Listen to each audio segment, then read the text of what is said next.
Feel it and they say you elevate.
Like a voice inside my head. It's like a fight, but I can't outwin it. I'm falling. Frustrated, intoxicated. I know I'm losing myself. I can't take it anymore. But I'm not done. I'm not done. I won't give up until the end. But I won't fall. I'll stand awake. To know it's not over. Even if I'm closer to the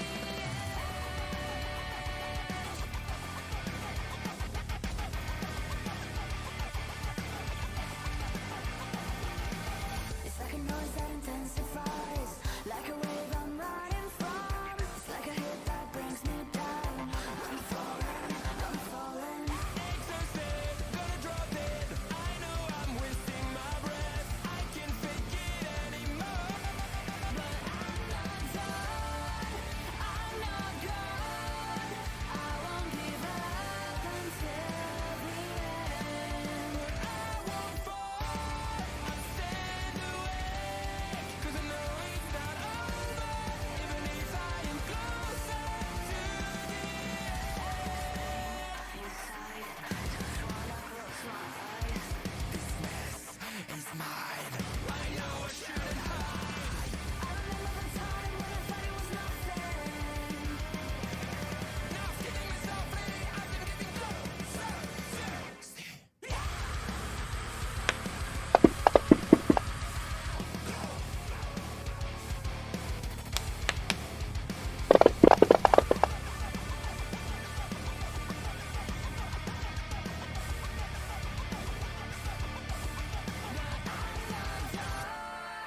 I'm not gone.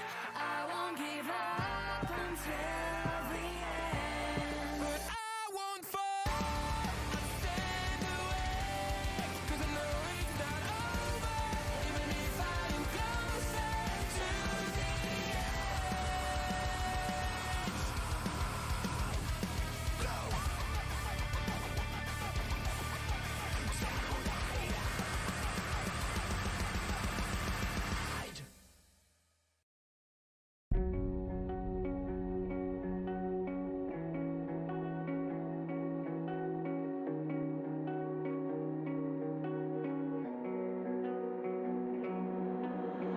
I walk this path to the unknown. I make this lonely road my home. I've always done things on my own. Before you know it, I'll be gone. 'Cause we never got along. It wasn't you, it just felt The giant burrito of lumpia. Oh, I do kind of like the little ones though, because I feel like the little ones are like super crispy. Yeah, and they Yeah. lie to you about being about how much they. Chat, let's not tell them that we're in here yet. Just see what they're talking about. Back a minute. Hey. Yeah? Yeah. And what happened? And then I ate the lumpia. Delta Snake. For the follow. Delta Snake. I think, did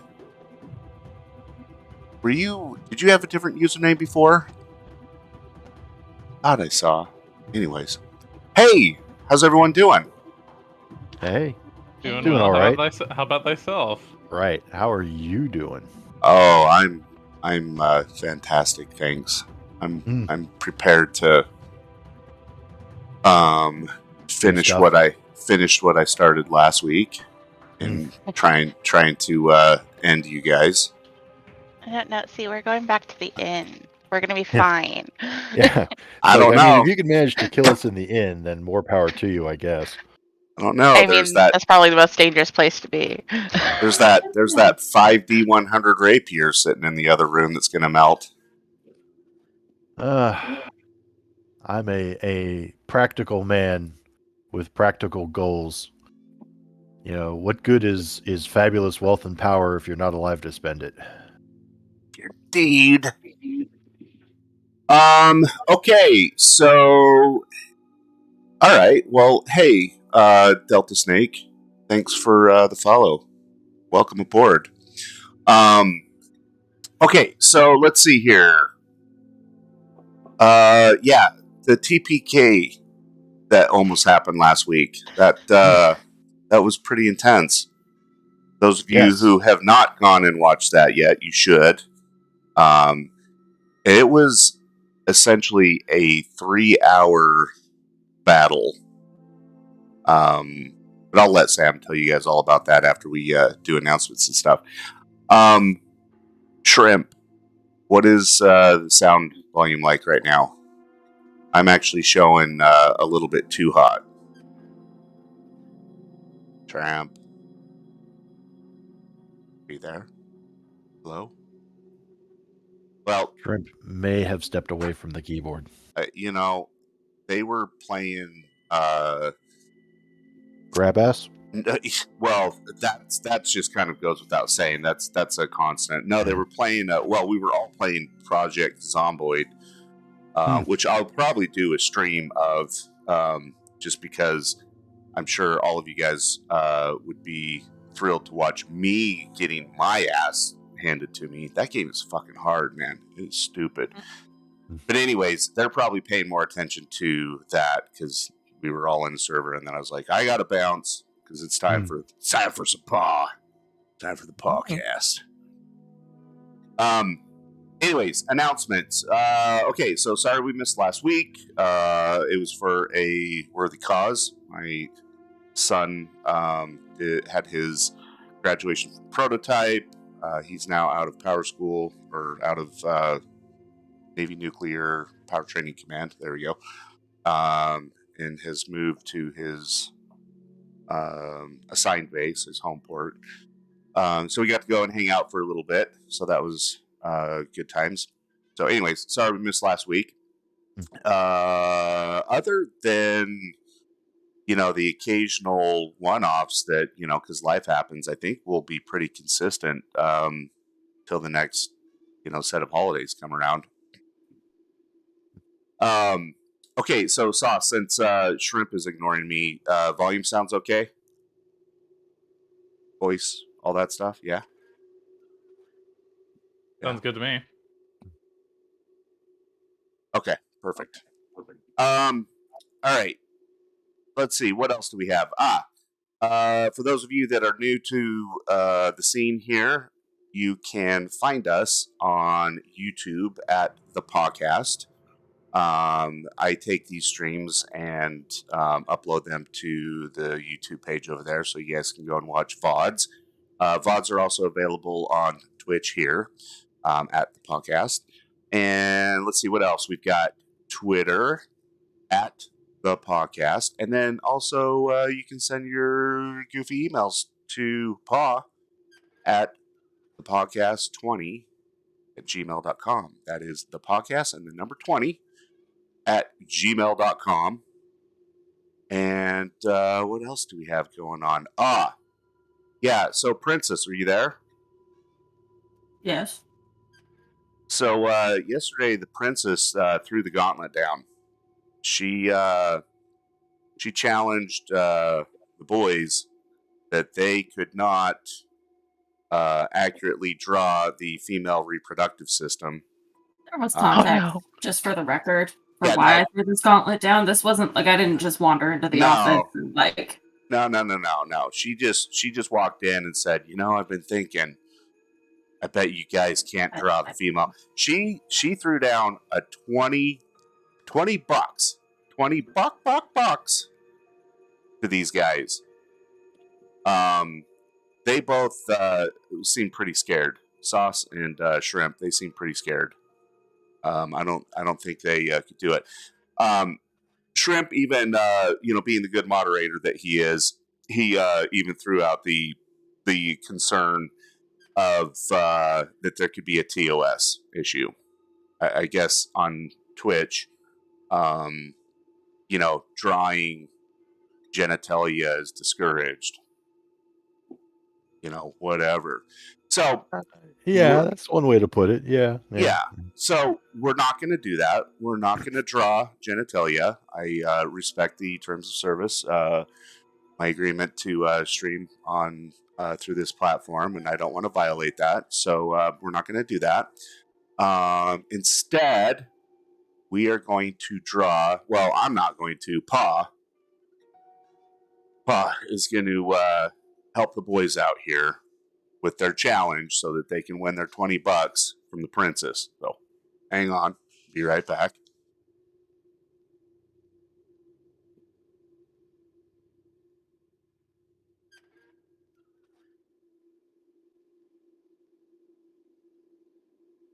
Okay, here we go. Are you there? Hello. Is this thing on? Hello. I live in mortal dread Yep, same as for you. what is about to occur. I apologize, Right. everyone. All right. So hang on a second. We got to. I got to switch my stream thing here. I'm mostly happy that I can't actually see this. Okay, there we go. All right, so we're gonna help the boys out here so they can win their $20. And so what we're gonna do is we're gonna draw a tornado. All right, are you guys following along here? I got my crayons out. What colors, chat? What color should we do the tornado? Should we do it a fleshy pink? Let's do a fleshy pink tornado. All right. So let's see here. We got to kind of draw the funnel going up like so, right? Right, chat?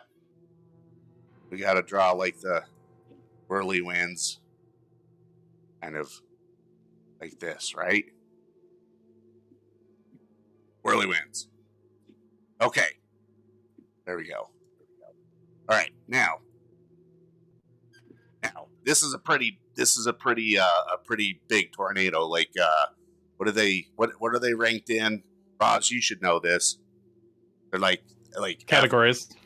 like F something, right? Yeah. Like 1 through 5. yeah. So there's like extra fucked 5, extra fucked 4, something like that, right? Okay. So, anyways, I like how I'm the one you immediately lean on for any like various like bits of borderline trivia knowledge. Yeah, because you're smart. You're SMRT. I know I can't go to Sam for this shit because he's fucking dumb as rocks. So Not like my favorite movie is Twister, and I make you live stream the weather. Yeah, But it's fine. Yeah, the princess actually makes us watch. There's another streamer, Ryan Hall. You guys should check him out sometime. He's actually pretty cool. But yeah, he likes to. He's got all these storm chasers that are chasing tornadoes. All right, not tornadoes like I'm drawing here, but okay. So, anyways, this tornado is like that highest class, like that extra fucked 5. So it came through and it picked up a couple boulders, and they came and flew out the top. Right. So these boulders came flying out the top. Like that, right? And this boulder's it's got like a bunch of little like, I don't know, bumpies all over it because it's been through some hard times. So yeah, so there's these 2 boulders, and I'll even draw like some little arrows here so we can see what direction they flew. Yeah, so anyways, these 2 boulders came flying up out of the tornado that we drew here. Now, down here on the ground, there's a little house that's like sitting right here. It's a little house. Okay, it's on the ground. And tornado's like kind of coming over the top of it here. Now, you guys get the picture, right? Okay. Fortunately, yes. Yeah, there's a little house there. Just a little pink little nubby house. It's right there on the ground. All right. Yeah, and then this represents the direction of wind flow. Okay, the wind flowing like so, like that. All right. So, do we all get the picture here? We all tracking? Now, while we're on the topic, I figured that I could, show you guys some other drawings too, because I know you're confused about that. So let's go with that, fleshy pink color again, because we kind of like that. That was pretty cool. So, who wants to draw some lazy snakes? A lazy snake? Is it a sleepy, lazy snake? Yes. It's just kind of, it's like, so here's a cliff, right? Here's a cliff, and he's got his little cave, his little rock. Are there boulders near the sleepy snake? he's got like this boulder that hangs out off the side of the cliff, and he, like, when the sun comes out, he's all sleepy and he yawns. He just comes out, right? Are there bushes growing on top of the boulders? Yeah. Just there's bushes asking. there. Just a question. So, anyways, I'm trying to draw this here. So this is a lazy snake. Look, he's got a little squinty eye there. I was gonna say, is this a handicap snake? Does he only have the one eye? Yeah. Well, it's a side view. I'm sure he's got two eyes. I don't know. Anyways, so there. I helped you guys out. I hope you win your $20. And what do you say we play some Pathfinder? Yeah. All right. Sounds excellent. Because snakes, they need that stereoscopic vision. It's a lazy with snake. The 2 eyes. Yeah. It's a lazy snake. Okay, Sam. Perhaps you could bring us all up to speed on how I almost fucking kicked your ass last week. I mean, this is actually a really short what has gone before, because I don't think we moved like further than like 60 or 70 feet for the entirety of that session. When we began last session, we were still in the preparation chamber, which was a 15 by 30 room with a mummification table on the one wall. And there were a couple of passages exiting out of the room. There was a 5-foot wide passage to the north, as well as a 10-foot wide open passage to the east. We opted for the 5-foot wide passage. We headed north through the narrow passage, which eventually curved to the east and entered into the top of a room roughly 20 feet wide by 65 feet long. In that room was the equivalent of an undead blender. A storm of dead parts, brittle bones, what have you, that immediately assaulted us. And the remainder of the encounter was us desperately struggling to, 1, figure out how to damage this thing, and 2, not to die to it. I won't give you guys the blow-by-blow, other than to say that through my single-minded sheer genius, I was able to kill it. That is a lie. Throw shit at it.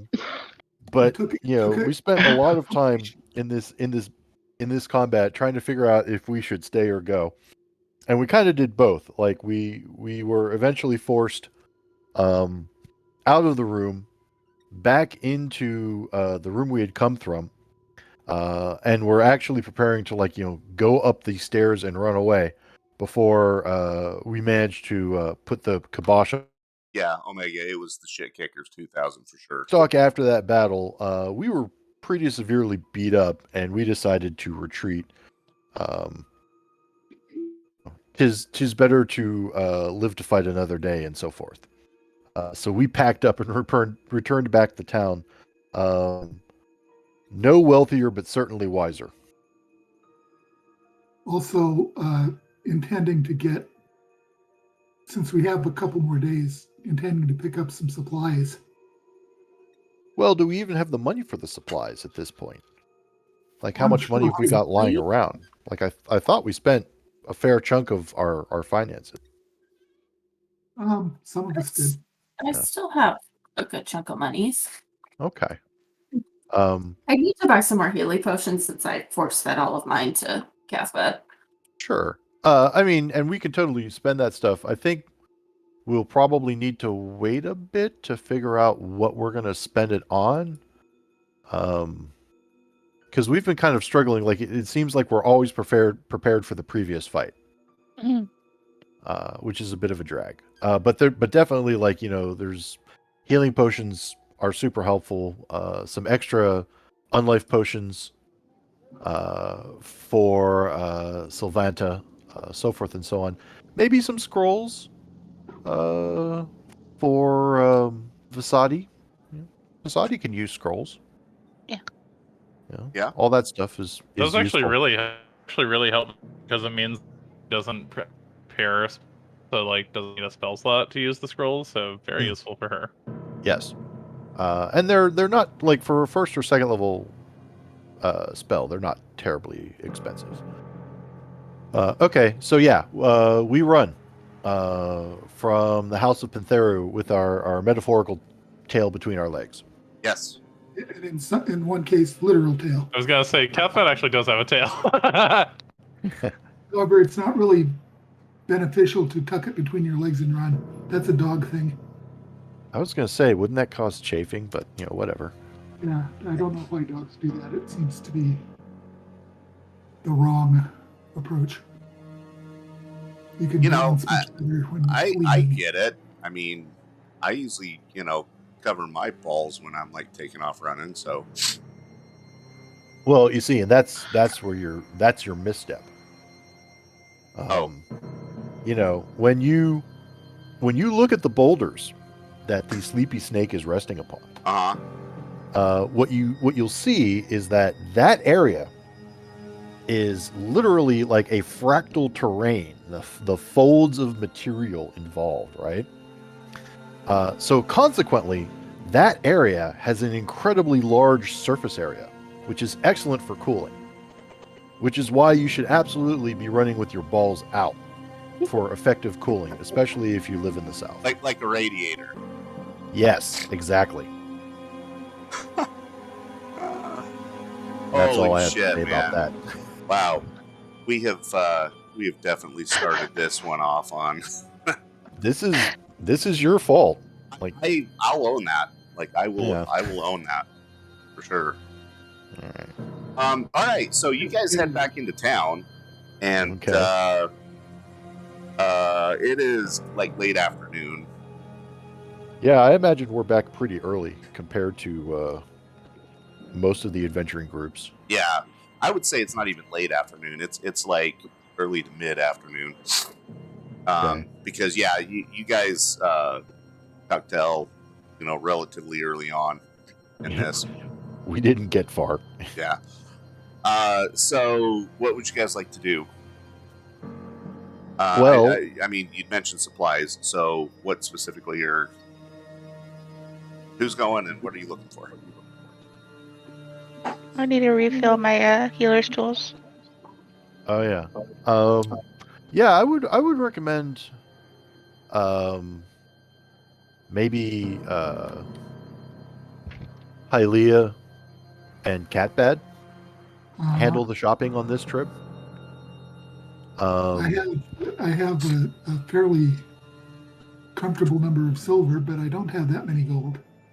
Well, I'm thinking you're there more as, like, security. And Security is good. yeah, Also, this sword I've been playing around with, it's been trying to eat my mind. oh yeah, like maybe you should have someone look into that. I think I will, because Yeah. it's kind of the sudden desire to go murder hobo on my own party that it keeps trying to encourage me to do. Yeah, that's Yeah. hmm, The creatures who problematic. fashioned that sword are basically like beings of unfathomable and otherworldly evil. So Oh, I yeah, can't. you- I I knew wondered that. if something like that was going to come up eventually. I didn't think they had actually, stuck bits of themselves into the thing. That's why I thought it was safe. But I no, mean, it's not. they're just suggestions. They're just Strongly worded suggestions. I'm in the suggestions. middle of fighting. Yeah, it's I'm, words of encouragement. They're championing you on. It's they're not trying to like make you do something you don't want to do. sure they are. So, I have further questions when it comes to finances. While we were discussing this on the way back to town, Vasadi, how Yes. are you financially? Uh, 18 gold. That is not a lot. And 4. What is that? Platinum. Platinum pieces, so She that's like has another 20 gold. she has 4 PP. Or PP. All right, so you've got like roughly 30 to 40 gold. Well, 4 platinums, 40 gold, so she's got 68. Oh wait, or is that? 58. Oh, I thought it was. Sorry, I thought it was 5 per. My bad. No, everything's 10 to 10 Okay, all right. or 10 to 1, I should say. Okay, you might want to go with Catbad and Hylia on their shopping excursion. Like, we just talked about scrolls and stuff, but you can use like a staff, right? Or a magic wand. I've got my staff. Okay. Does your staff do things? Or The is it just a +1 staff? striking staff. Okay. Yeah, that's her. I mean, that's a Okay. pretty decent Yeah, it's a weapon. pretty decent staff. So, like, when I say staff, I think like wizard staff, casts spells. I was not thinking like, melee staff. I don't But think yeah, we have enough money for a magical item. well, scrolls. You can get like, a couple of scrolls. I'm guessing they're around like 10 gold for a first level scroll. So there's that. Now, Sylvanta, how do you feel about beating elderly people? Like, That's put the probably boots gonna to be a the no. medium style. We're not talking like any long-term crippling injuries, but like enough to leave an impression. She's not gonna be keen on something like that. Okay. All right. Well, I guess I'm going to have to go to the library alone then. What? You asked Actually- how keen is she on doing what? Beating elderly people. Beating? Yeah. Punching? Why are you hurting elders? Well, I had a verbal contract with a gentleman at the library. I'll look it up. I'm trying to remember his name. But anyways, I remember this. yeah, I hired him to look up some information for me. Now, if he has done his job in good faith and not come up with anything, then okay, fine. But if he's taken my money and not done any research whatsoever, and I paid him well, I paid him like a half a year's salary, right, for a peasant. If he's done nothing with the money that I gave him, I may need someone to put the boots to a medium style. So Sylvanta had actually been thinking of going to the library to research, maybe not the House of Panthera, but the kinds of enemies we're likely to run into there. Right. Because now we've actually been there, we have a better idea of what we're going to run into, and also how to deal with things like that. So she will probably tag along for her own purposes. Okay. And provided you don't phrase it as, hey, can you help me beat up this old guy? She might, not understanding the arrangement you made, might come and, listen in if you need another. Okay. I mean, realistically, I'm the erudite eye was the thing I was trying to research. I'm not I'm not a fan of beating the elderly. But the alternative is, a lengthy court case where I sue him for malfeasance or malpractice or fraud. And court costs. Court costs, and they take a long time. And, you know, since he is a local boy, like the courts will most often rule in his favor. So, you know, we will see. Yeah, I paid that dude 20 gold. That is a lot of money for an average working schmo. That's like several months worth of income. Sure. All right, so you want to do the shopping portion of this first? Are you asking me, or are you asking your? I'm players? asking the group. Yeah, I mean, You want to watch me beat an old man, or you guys want to, you know, go shopping? I want to find out if I can sell this sword to somebody who can do something, who will take it off my hands, but or decurse it. Or Yeah, I think we decurse gotta it. pass that to the vet first. Before Okay. we can do anything else. All right, yeah, Is let's it- do that. To increase our gold. Okay, so after asking around a little bit, your best bet for something like that is the priestesses. I'm sorry. The priestesses. The ones of Yes, Pharasma. the ladies of healing. Yeah. Yes. The Pharasmats. The Pharasmats. Yeah. That would be your best bet. So, approaching a temple, much like the last time you guys came here, the place is swamped. They're very busy. There are people dragging wounded in, corpses in, etc., etc. You manage to gain audience with basically an acolyte, and they explain to you that that though they could probably assist you with your request, there are higher priorities right now. The priority of life is greater than the priority of item. I completely understand. My main concern is that if we're going to go in and dig out the undead from that place, we'll need more healing potions, as none of us can heal enough to deal with that. And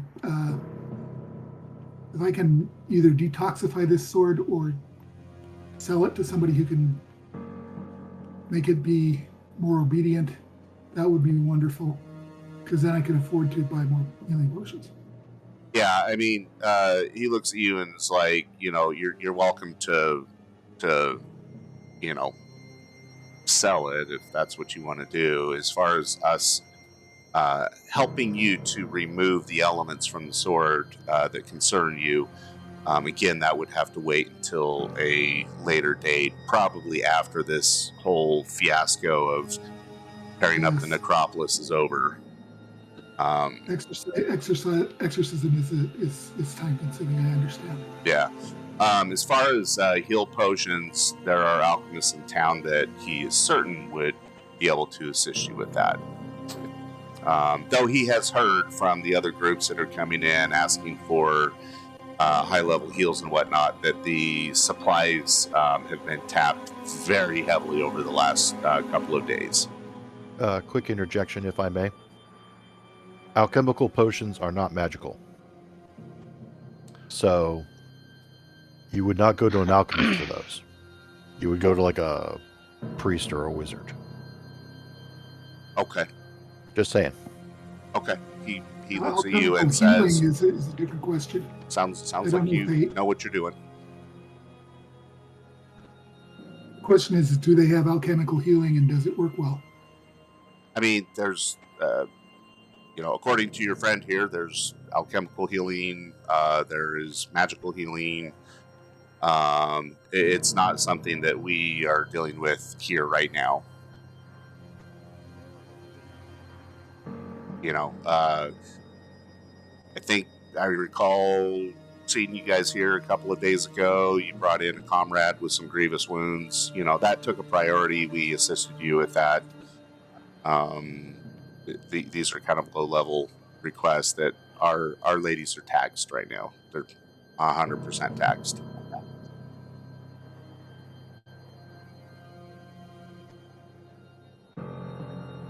you're welcome to go into town and seek supplies there.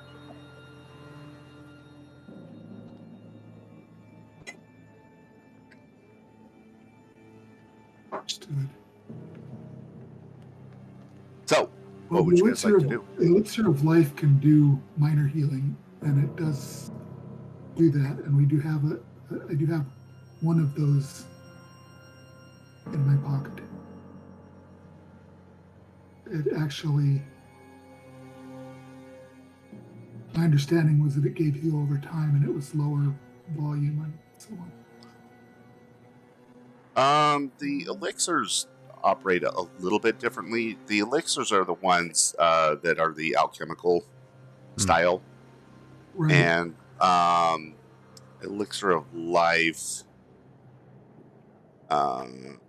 accelerates the body's natural healing process and immune system. Upon drinking the elixir, you regain the listed number of hit points and gain an item bonus to saving throws against disease and poisons for 10 minutes. Okay. I do actually have a handful of those. I have like 5 minor elixir of life, which we picked up last time. But my understanding, I did not understand that they were supposed to be the equivalent of a minor healing.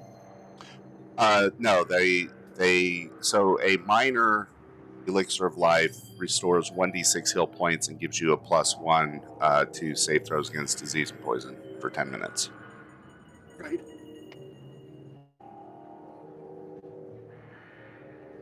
But they're not useless. No. Oh no, not at all. They're just not very good in a fight.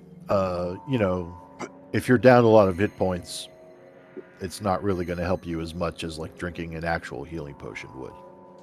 Yeah, the equivalent minor healing potion restores 1d8 hit points, but you don't get the pluses to save. But I think you guys had picked up some lesser heal potions, which do 2d8 +5. Yeah, that's what we had. You would find those probably at like a magic shop.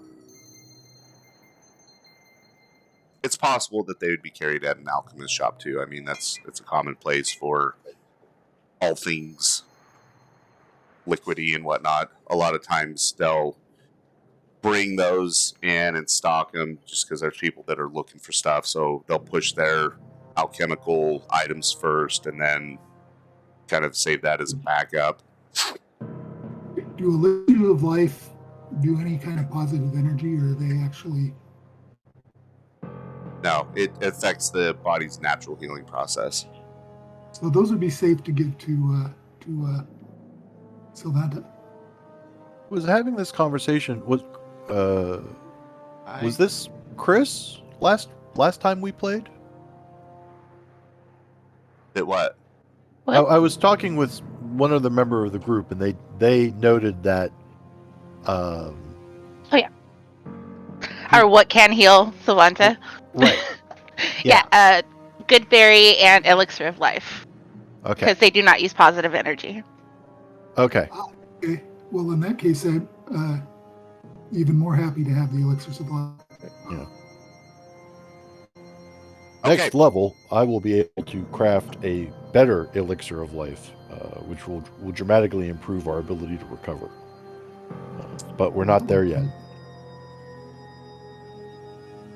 All right. What would you guys like to do? I still want to find. I can move my blade spirit to my rapier, so I can turn it into a better sword.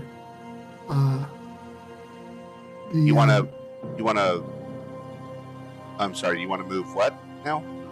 So, one of my features is that I have a spirit granted by my deity that lets me boost the power of a rapier. I got the of a blade. What I got was the one with shifting, which means I can change the structure of the blade to be anything in the area of being a sword. So my rapier can become an actual longsword. Right. So it doesn't. change the damage. It just changes the type. Changes the damage because it becomes a longsword. Oh, It becomes a different weapon and has the properties of that weapon. You could also do a bastard sword if you felt like it, because those can be used one-handed, at least in Pathfinder. Yeah. It can't turn it into a greatsword, but it can turn it into a longsword. which what ability is this? Blade Spirit. It's how to describe. I'm looking on your sheet. I'm trying to find it there. I'm not sure where it lives. It's under abilities. It'd be in there.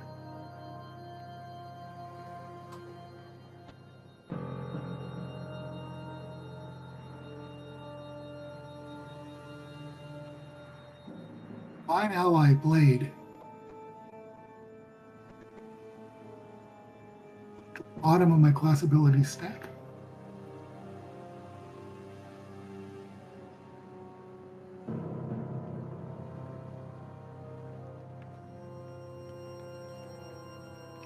Oh, it's a champion class ability, Thad. So it's on Archives of Nethys. Here, let me share that.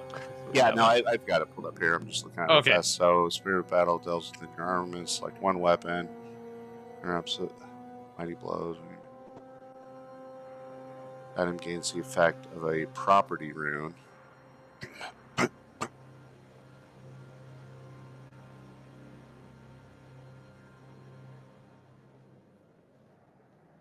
property route I chose was shifting.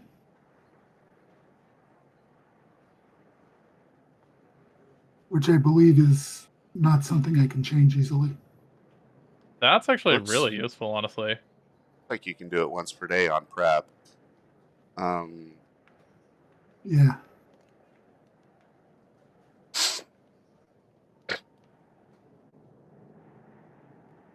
You were on prep. Talk to your doctor.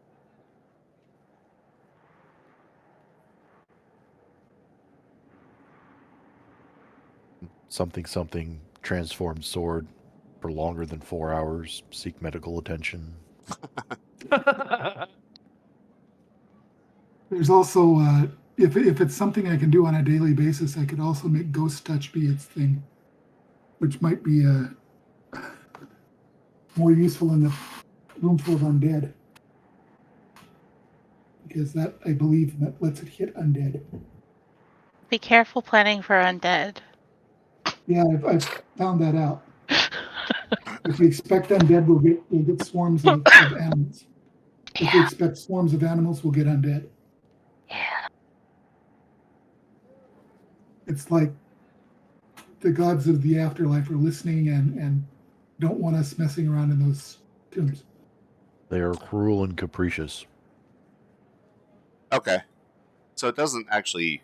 It's kind of a vague thing. It doesn't specify that it changes the damage of it, but it would make sense that it does. So, okay. So you're saying that you would want to do what now? I would put the rune on my have the blade spirit move into the rapier rather than into this, hanging around on this other sword, because it doesn't like the other sword. Yeah, it doesn't like it doesn't seem to like that sword either. Sure. Yeah, no, I mean that's totally understandable. Yeah, I mean, so yes, you can have the runes moved over to the rapier, basically making it a +1 striking rapier. Because of the nature of this sword, though, it makes it kind of tricky. Right. This is not going to be a standard rune removal type process. Not the thing you go to your street corner blacksmith to do. Yeah, well, I mean, even someone who normally scribes runes would struggle with this particular one. Right.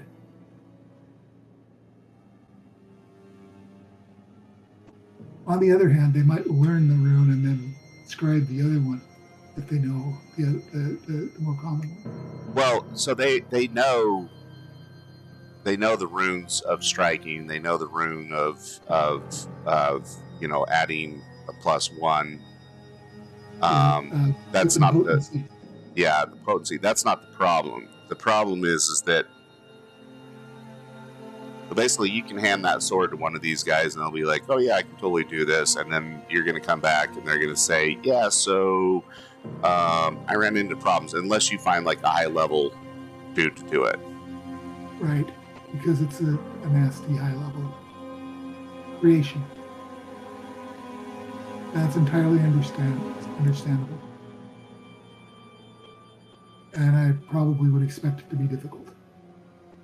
Now, as far as just picking up a +1 striking rapier, that would not be that difficult. Okay.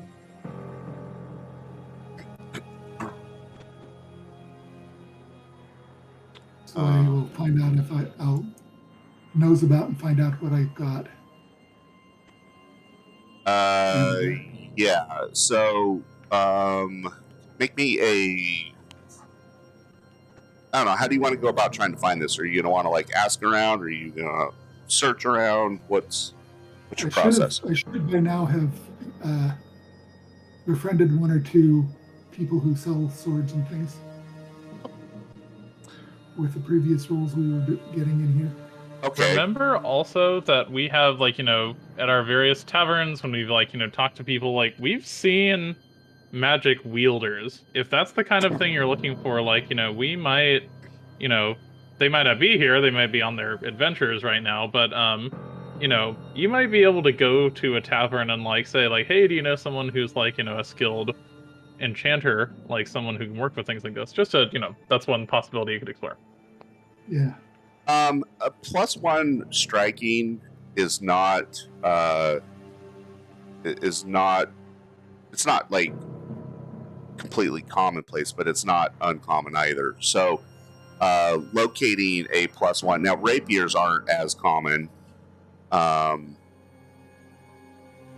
not as commonly used as other types of swords. If I get it as a long sword or a bastard sword, then I can actually turn it back into a rapier when I need it to be a rapier for specific reasons.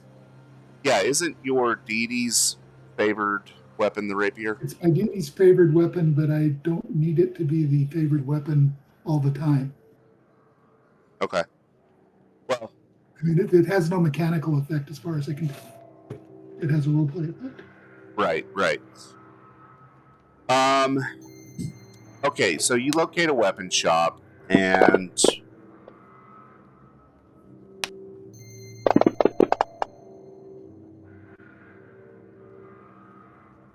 move some windows out of the way here so I can see.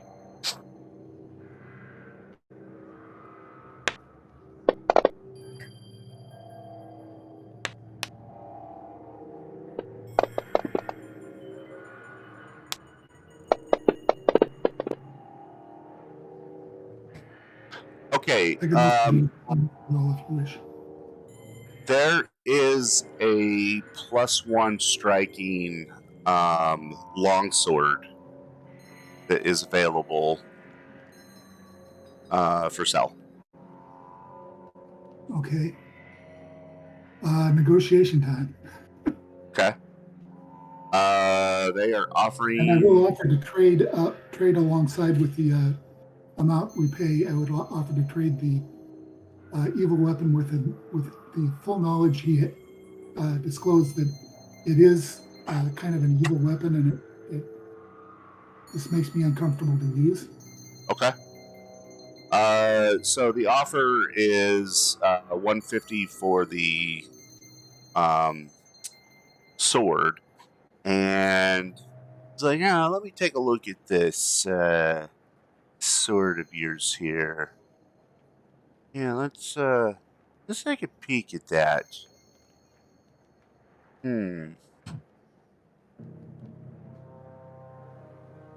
Yes.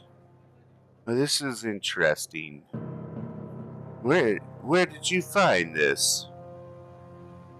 That's a good question. I don't remember off the top of my head. I think it was. I think we found it in a one of the dungeons or one of the tombs.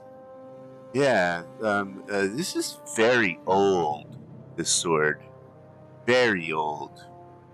Yeah, it's also rude. Yes, no, I see that. And you say that it talks to you. More like it tries to encourage me to do things I'd rather not do. Like Interesting. keep fighting when we've killed all of the bad things. Yes. It's a sort of keep fighting. I get it. Well, I'll tell you what. I'll give you. I'll trade you my sword here, my +1 longsword of striking rune sword, of +1 striking of longsword for your interesting piece here, and I'll pay you an additional 100 gold pieces. I would be honored to make that deal with you. Thank you.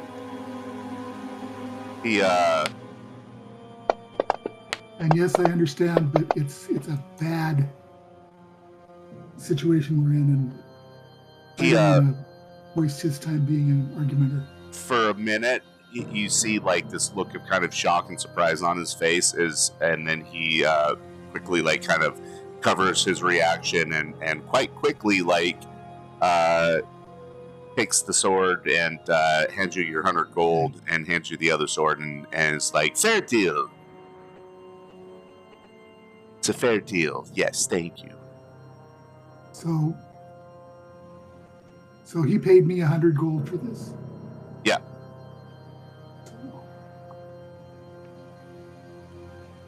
All right, so I'm going to delete that off of your record here. Thank you. And I'm going to add your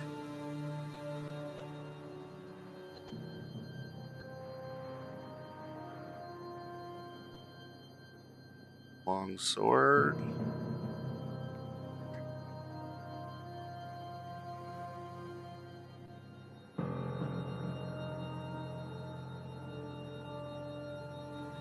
There we go.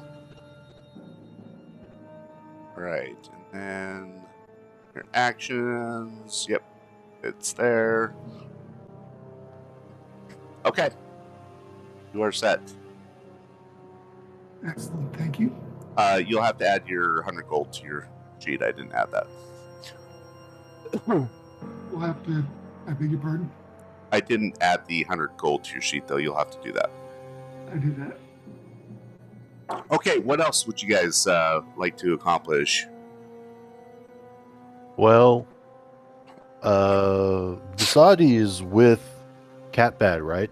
In town shopping. Was that generally agreed on? Sure.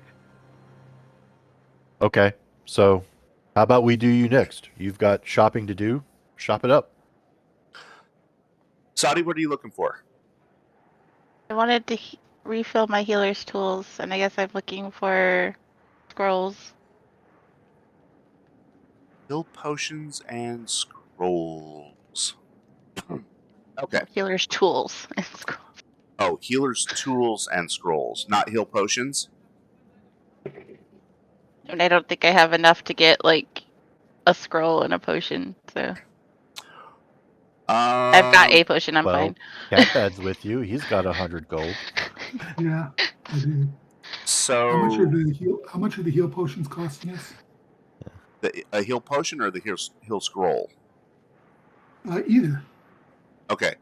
So currently, right now, she's like, we've been slammed lately, man, just slammed.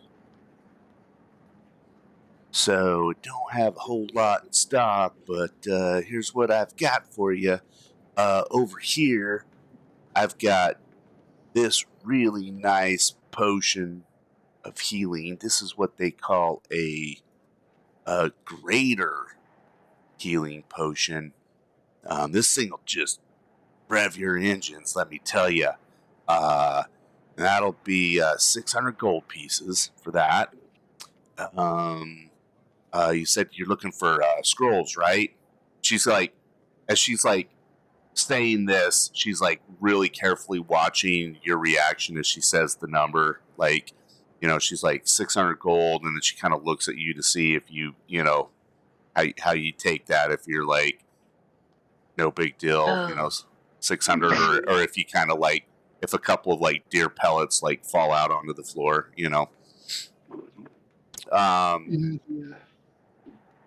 She's like, and then, yeah, so you're thinking like some scrolls, right? So I've got a minor healing over here for 17 gold. Minor healing, is that a potion or is that a scroll? That's a scroll, sir. Okay. Yeah. You only have one of those? Hang on a second. Let me take a peek.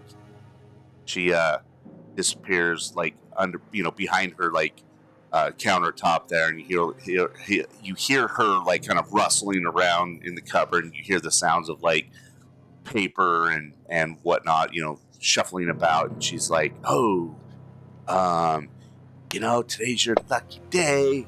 I've got 6 of those." For how much gold she said was worth? That's 17 gold, miss. 17 gold. Now that's per scroll, just so that we're clear.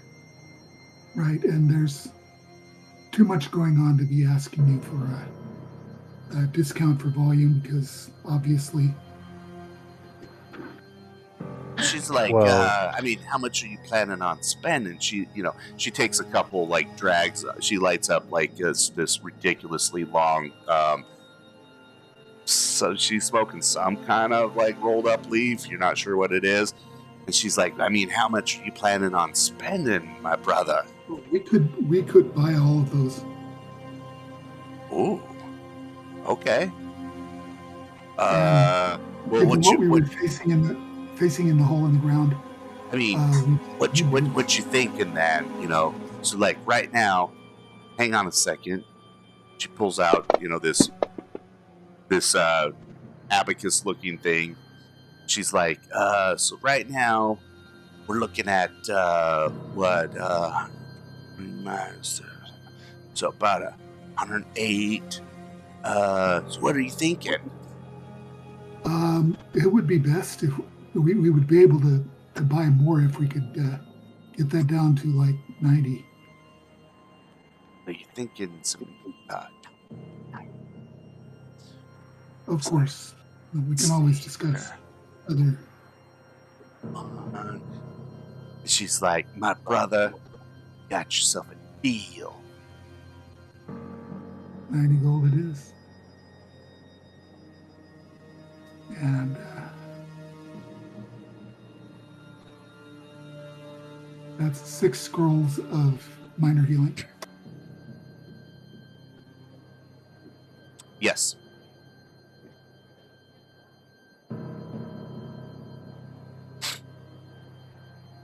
Incidentally, doing a quick glance at them, are these something that I could read as well? Do you have Arcane or Arcana? I had we had some scrolls being readable by me, but not all. So I need to. Do you have Arcana? As a thing. As a skill? As a skill, no. Not that I know of. You have religion though, right? Yeah, I have religion. So if it's religious based, then I can do it. If it's pure magic based, then I can't. The traditions are divine and primal. Yeah. These are pretty sure primal. Hang on, gotta look. We had talked about kind of fucking off the rules on that. As we talked about, it kind of doesn't make sense to. Like, one of the big points of using scrolls is that anyone can use them. Remember us having that discussion? I do remember, although I don't remember what we concluded. I don't either. I was hoping that one of you guys did. I have My no problem if it's based on divine or primal. yeah. It depends on which of the four types of magic it is. So Like this one you arcane, can use. divine, primal, or occult. This one you can use. But in general, we were kind of talking about blowing off the rules. So Pathfinder rules are you can't use this unless you know Arcana. Right. But I was looking at I am not some trained in flexibility. Arcana, but I am trained in religion. Yeah. So I'm going to say yes, you can, because you're trained in religion, and this falls under the divine tradition. Yeah, I think that's why I looked at traditions, because I remember we were saying about the Yeah. traditions when we were talking about it. That's why I said divine or primal. Right. Okay. Yeah, vaguely remembering. All right. What else would you mark that 90 off? And minor heal does 1d8.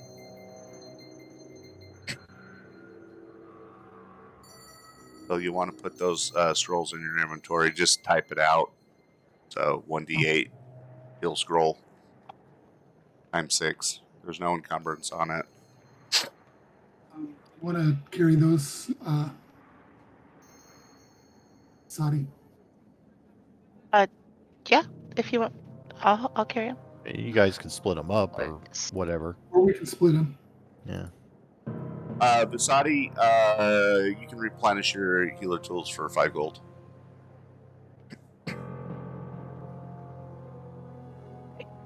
Thank you. All right, and what else do we have? Omega said you should have offered her some snacks and she would have cut you a better deal. Sadly, I don't have anything that I would expect humans to want. Give her the rest of the berries I didn't use for a good berry. Yeah, this is a good berry, sister. Really All right. good berries. Any other shopping that you would like to do? Is there a cool stabby dagger anywhere? Back at the weapon shop, what kind of stabby dagger are you looking for? A good one. Full of stabbing and bonuses that will murder the things that you present to us. There are. I don't know if you can afford them. Now, you say dagger. Do you mean short sword? Probably. Well, What do I currently have? I should know this. Yeah, what are you currently using? Hey. there's a +2 striking dagger for 1,500 gold. I currently have a rapier. No, I don't. Now you've got I have a short sword. Short sword, yeah. Yeah, that's a bit lower than I can afford. Okay, we might have to just come back after we loot something. After some lootage.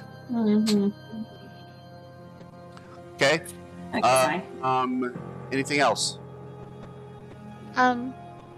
Did she have other scrolls besides just the healing? Yeah, sister. What you looking for? See.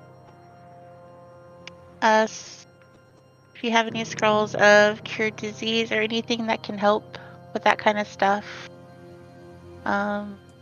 So, I've got here's what I've got. Here's what I've got, honey. I've got a scroll of dream message. That one's pretty badass. That's 45 gold pieces. I've got oh, you might like this. I've got a scroll of neutralize poison. She coughs. 5 gold pieces for that one. What else? Got this scroll of hypercognition. You know what that means? I don't. It means that you can really, really, really rapidly take in information that's relevant to your current situation. Junction, what's your function? Yeah.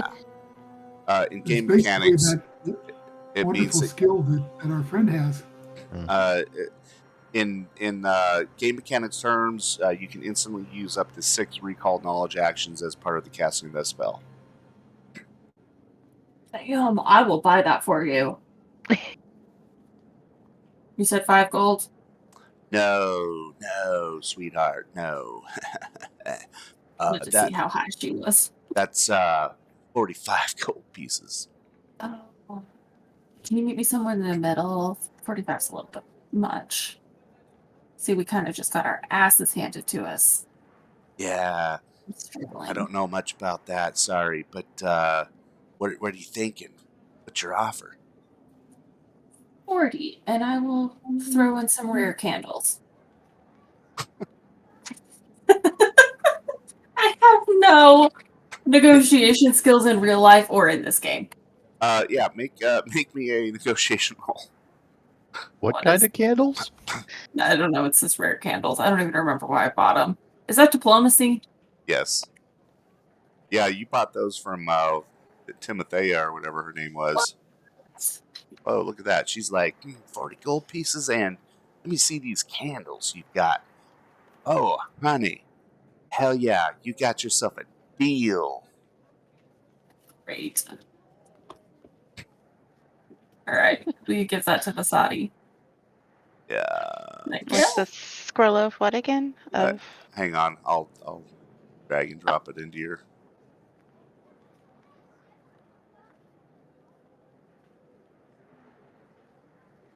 There we go. Alright, awesome. Thank you. Cognition. Let's see what else. I've got this ooh, you might like this one. You might like this one a lot. I've got a scroll of spirit blast. Now let me tell you something. Sounds impressive. Yeah, so you concentrate real hard. You blast any creature. You basically blast their spirit, honey. Just blast them with ethereal energy. That sounds like it could get you out of a pinch. Yeah. I mean, How much? there's this one's no shit, man. Like normally you just blast people, right? But this one blasts their spirit. It's like Sounds uncomfortable. you hurt the being inside the bee. Deep. How much for that one? Tell you what, 400 gold pieces and it's yours. 400.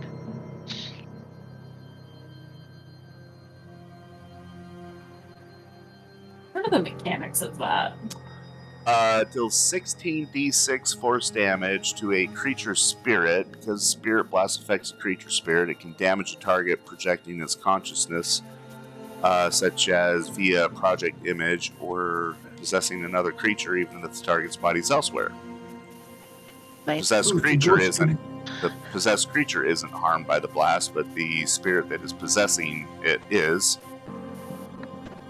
The blast doesn't harm creatures that have no spirit, such as constructs.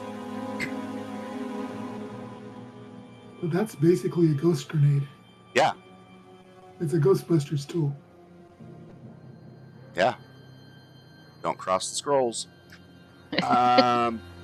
Yeah, I don't know. I've been hit so hard lately. I've got one other one here that you might like. This one, I just like saying the word glitter dust. Oh my god. It's a scroll, glitter dust. In Can't you another just game do the system, same that thing would be with a called handful of fairy glitter? fire. In other systems, that might be called fairy fire. Oh, nice. How much for that one? 17 gold pieces. And how many of the glitter dust and poison scrolls do you have? How many of the neutralized poison? Yeah. Sorry. I just have one of those, sweetheart. Sorry. You just have the one glitter dust as well? Yes, ma'am. Like I said, we've been hit real hard lately. I'll give her the 2 platinum and 2 gold pieces because 22 together, right? Correct. Or do I not math? I Nope, probably don't math. Nope, that's correct. Okay. All right. Let me drag those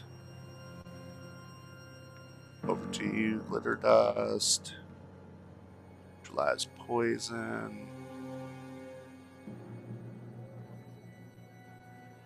Glitter dust. Neutral. Yep. Okay. Okay. Hey, thank you so much. Real great meeting you guys. I'm getting kind of sleepy. I think I'm going to go lay down and take myself a nap. Y'all be safe out there, okay? We'll be safer now that we've gotten some stuff from you. Thanks. Mm-hmm. So you're nap. All right. Unless you have any other shopping to do. Yes, no? Well, I mean, that was Catbad and that was Vasati. Uh-huh. Is there anyone else that's doing any shopping? No, I need more monies to buy the things I want, so. Amen, sister. Amen. Okay. Well then, I guess, me and Sylvanta at the library? After these commercial messages, let's take a 5-minute break, and we'll resolve that when we get back. Yeah? All right. Sounds like a plan. See you guys in 5. See you in 5. Chat, we'll be back in 5. Sometimes I feel so lonely, and I know I'm not the only one who runs to survive. And sometimes I need somebody to tell me that they love me, so I don't lose my mind. 'Cause I'm far away, so far away.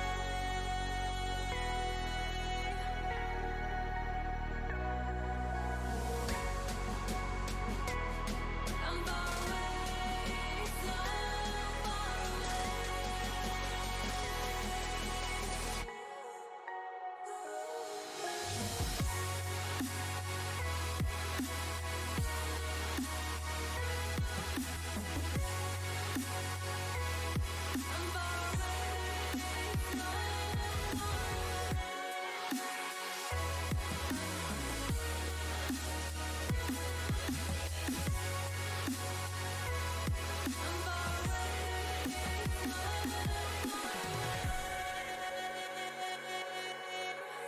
I tried so hard to be a friend. I tried so hard to love again.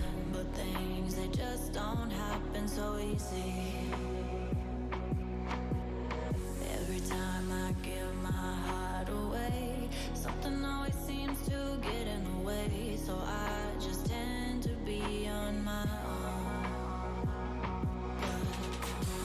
Sometimes I feel so lonely, and I know I'm not the only one who runs to survive.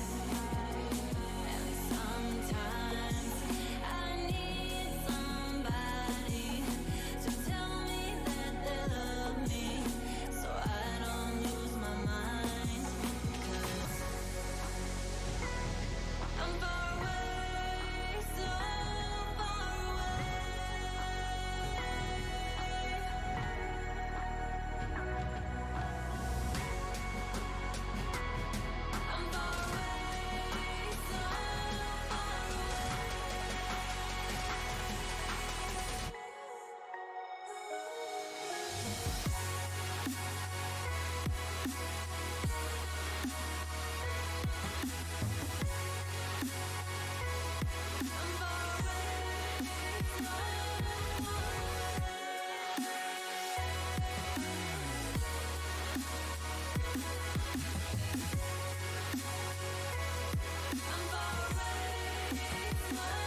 my heartbeat, my silent drum that is kicking me till I'm numb. I wanna feel the love that James Brown did when he got standing ovations on his gig. I wanna feel free like a bird in the sky when he opened his wings to fly on by to the beat of my silent drum that is kicking me till I'm numb.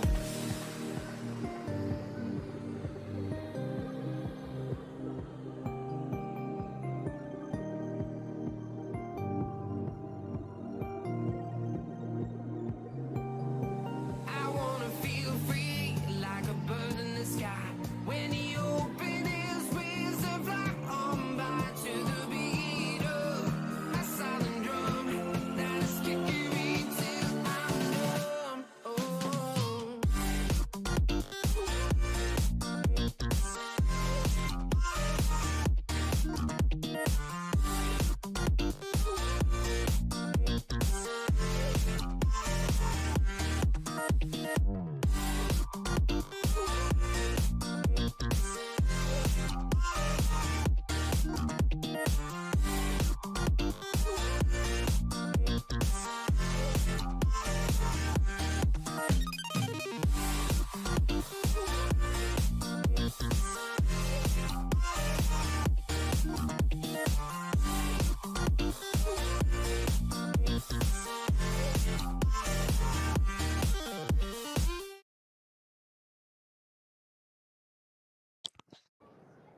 Okay, we're back. Welcome back. Chat got to watch me stuff my face with pizza for a minute. Yay? Yeah. I got some really good pizza yesterday. Oh yeah. Really good, like New York style pie. Wait, I got a picture of it around somewhere. It looks really, really amazing. That's my favorite, the New York style. And like they have like those little like they have the thick cut pepperoni which forms cups as it cooks, so it winds up being super crispy and just fabulous. It's super greasy. Yeah. It delicious. just posted a picture of it in what's its nuts, the Out of Character channel. Ooh, that is a classic look. It was so good. Cheese is all nice and brown. Yeah, that's nice. It really was like the top notch pizza. It's just like it checked every box and then some. Nice.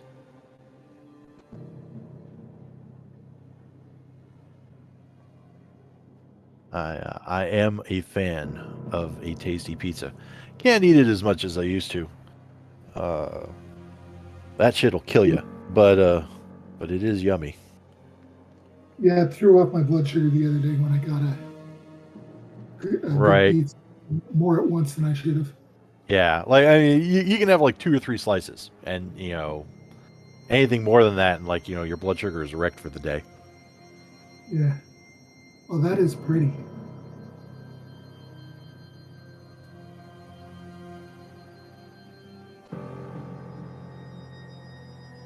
All right.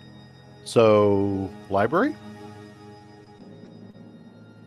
Yeah, I'm still waiting for people to click their little. Oh, yeah, sorry, I forgot to click the thing. Hang on. I have clicked the thing. All right, everybody. Oh, I've click the thing. clicked more thing. One's back. All right, library. Okay.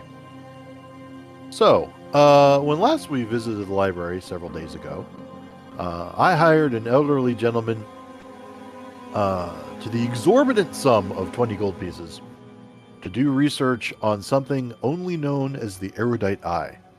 Okay. I have returned, and I seek that gentleman out. Okay. He is actually in the library, back in the bag, seated at a thick, like hewn oak table. Okay. And seems to be pouring through some scrolls. Okay. So he is doing research. It would appear. Oh there, good fellow. It is I. I have returned. What have you found yes. for me? Oh, well, shucks. It's only been a day. I've made some progress. I feel that I'm honing in on our subject matter here, but unfortunately, I don't have much to offer you right now. Okay. If possible, I would like to make a sense motive roll. I would like to try and determine if he is bullshitting me or not. Okay. Let's see. Savanta will roll that too. Sense motive. Is that the D&D term? It is, what's but what is the Pathfinder 2 equivalent? yeah. Per perception? I feel like so. Yeah, it would be a perception roll, but I feel like Alright. it's the same. Okay. Here we go. I believe it's a contest between perception Deception. and the guy's deception. Okay. All right. Well, there you are. A perfectly reasonable 25. I will assist that. Okay, So time out. I think that gives it 2. Time out. All right. These are perception rolls that have to be rolled into the tower Oh, because you don't know if he's bullshitting you or not. all right. Fair enough.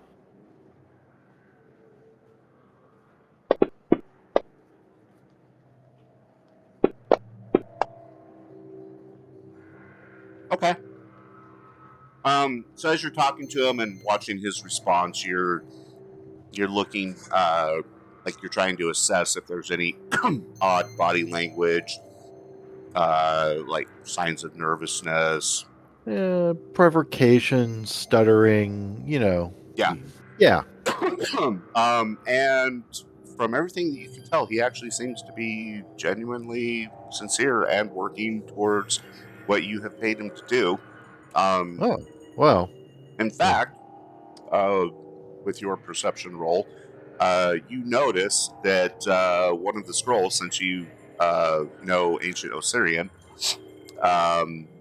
he is currently reviewing a scroll that is entitled Hall of Illumination, and something about a mask. Okay. All right. Well, well done, old fellow. I appreciate your diligence, and I look forward to your findings. I then am satisfied. He is demonstrated. What's the term? Honesty. Diligence. Progress. Progress. Mild progress to be sure, but some progress. The fact that he's working on it. I am pleased. Okay. I guess I will have to come back in several days to find his discoveries. Silvanta, you were here to do research of your own, yes? Yeah, Savanta was actually going to see if she could find anything about, maybe not the House of Pantheru, but like kind of the, like undead swarms, or just the undead in general, and how best to deal with them. But specifically undead swarms, if she can actually, find something. I am at loose ends. Would you like assistance with that? Sure. Okay. So Sylvanta, she knows lore warfare, so like she's the kind of person who is interested in like, okay, like, well, I understand where I don't entirely understand the nature of undead, but how do I fight them? That's kind of the angle she tends to approach things from, whereas like it seems like Blaze is more the knowledge, the research and learning side of things. So you're looking more towards practical applications, like Yes. how to damage them, how to avoid, deleterious effects. Exactly, right on the money. Okay. I'm fairly sure I could help you with that. And the Syrian libraries are known throughout the world for their erudition and expansive knowledge. So we should be able to find something like that here. Sure. Are you actually going to develop like undead lore or? No, not until I level up. Well, Yeah. Right. okay. So now I understand what you're asking. You're asking like if it's her intention to like develop that upon leveling up, kind of a thing. Yeah. Got it. Okay. Yeah. Then I won't answer that because I don't know the answer to that. But yeah, general research. Yeah. Okay. Yeah, and Thad, as I kind of mentioned to Sam, like this is sort of like Savanta's approach is the pragmatic. It's like, how do we counter enemies like this? She's not so interested in like, where do the undead come from? What kinds of beings tend to create undead, that kind of thing. It's more like, how do I, if I encounter this as an enemy, how do I slay it? Mechanically speaking, like in game terms, Mr. GM, if you have characters spend time and energy on researching something like this, Mhm. in the event that we make recall knowledge rolls when fighting the undead, would something like this grant a bonus to said recall knowledge rolls? I would say that depending on the rolls you make now, and the depth of the content, that your recall knowledge roll would reveal something to you that you don't learn today Okay. if it's successful. Okay. Whereas normally you do a recall knowledge roll and the concept is like, oh, I remember, 5 years ago I was reading some article on blah blah blah, and I remember they mentioned that the dung beetle, does blah. Got it. Okay. Okay, All so Savanta, make me a roll. That's a pretty Keeping in fine mind roll. that this is kind of like, like, how do I kill it? So that's why she's doing warfare. And because Right. I don't use that skill nearly enough, so I kind of want to use it more. Well, okay, but in this case, you're actually pilfering through scrolls and bound books and tomes and stuff like that to find information. The skill of lore warfare. Let me think about this. Yeah, so It is a lore skill. no, I know, but this is stuff that you already know. So to use that, it's applying what you've already. So you've already like done extensive research on the lore of warfare, and so should you come across a situation where, like, let's say you find a battle banner lying on an ancient battlefield, you could look at that, make that lore roll, and be like, oh, that was the knights of such and such, and they came from here, and Right. their tactics were using siege engines and catapults and stuff. Like, the lore around great battles and warfare and things like that. This particular action that you're taking right now is you're in the act of pilfering through tomes and stuff, which is more of a just academia Right. skill. Okay. And I have academia lore. Savanta also has religion, incidentally. I don't know if I feel like I know with undead that often tends to come in handy. Yeah, I mean, it Yeah, religion or basically, occultism. the way that I would apply that is, so A, you got to find the info, and then B, once you find it, do you understand what you're reading? The fact that you have some skill in occult or some skill in religion means that you know what these terms mean that you're reading. But again, the act of just finding something right now is more of a just flat out search / academia. Because with academia, you're well versed in how things are cataloged and how research libraries and stuff are kind of laid out, so you can move more quickly through it. What do I roll then? You have academia? No. Okay. You could tell me what you're looking for, and I could search for it. That is what she will do. Okay. Because I do have academia. Okay. Make me an academia roll, and Savanta is assisting you on that roll. All right. Does when you say assisting, is that like a +1, It or does it? depends. I think it's a All right. +2. I'll roll, and then you could adjust the roll as you see fit based Yep. on Sylvanta's assistance. Oh. Yeah, boy. Okay. Well, you stumble across like very quickly a book entitled "So Your Mummy's a Bitch," which contains some excellent information on dealing with the undead. Like a field guide manual to combating the undead kind of Yeah. thing. The Mummy Survival Guide. Yeah. There you go. No wire coat hangers. Mummies for dummies. Yeah, for Mummies. any of you who are in the Yeah. 50s. Mummies for Oh, no. Dummies. Yeah. And then you find another book that's entitled "We Tried to Swarm You," and that one is specifically dealing with different types of swarm creatures and how they are most readily dealt with. You guys spend a couple of hours, so it's time constraint that's hurting you the most right now. Right.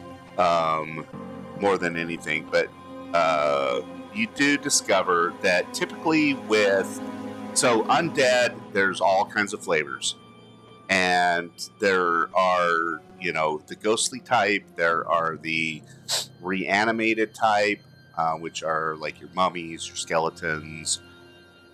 They have various different strengths and weaknesses.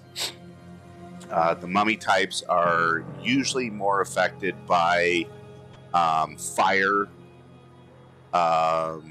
Skeletons have resistance generally to like piercing damage, edge weapon, that kind of stuff. But bludgeoning works pretty well on those. Swarms, their strength is in their numbers, and so it's a matter of like controlling their numbers. So area of effect damage or splash damage is really the key in dealing with a swarm of creatures. You're trying to affect as many of the creatures as possible with one action.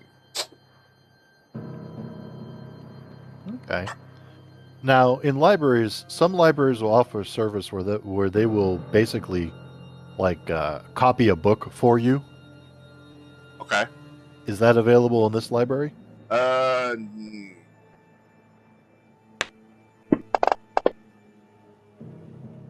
No, they don't have the staff. Okay. All right. Well, that's realistically that role is probably as good as we're gonna get. Sylvanta definitely is like exceedingly grateful to Blaze for all of his assistance on that score. Oh, no worries. It's getting close to dinner time. I'm assuming at this point we're probably thinking about heading back to the tavern and meeting up with the rest of the team. Okay. Does that basically match what you're thinking, or do you have anywhere else you need to go?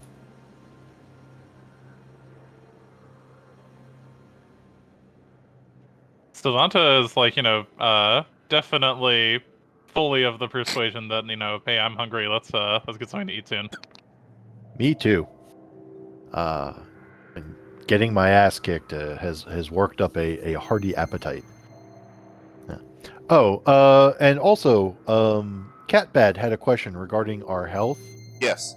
So that would involve you guys going back to the inn and having a dinner, and then getting your asses to bed and resting up throughout the night, with Vasadi like poking her head in from time to time and bandaging wounds and Okay. such and That's what such. I was hoping we should do the wound helios because So then the rest will make it stick. yeah. Okay.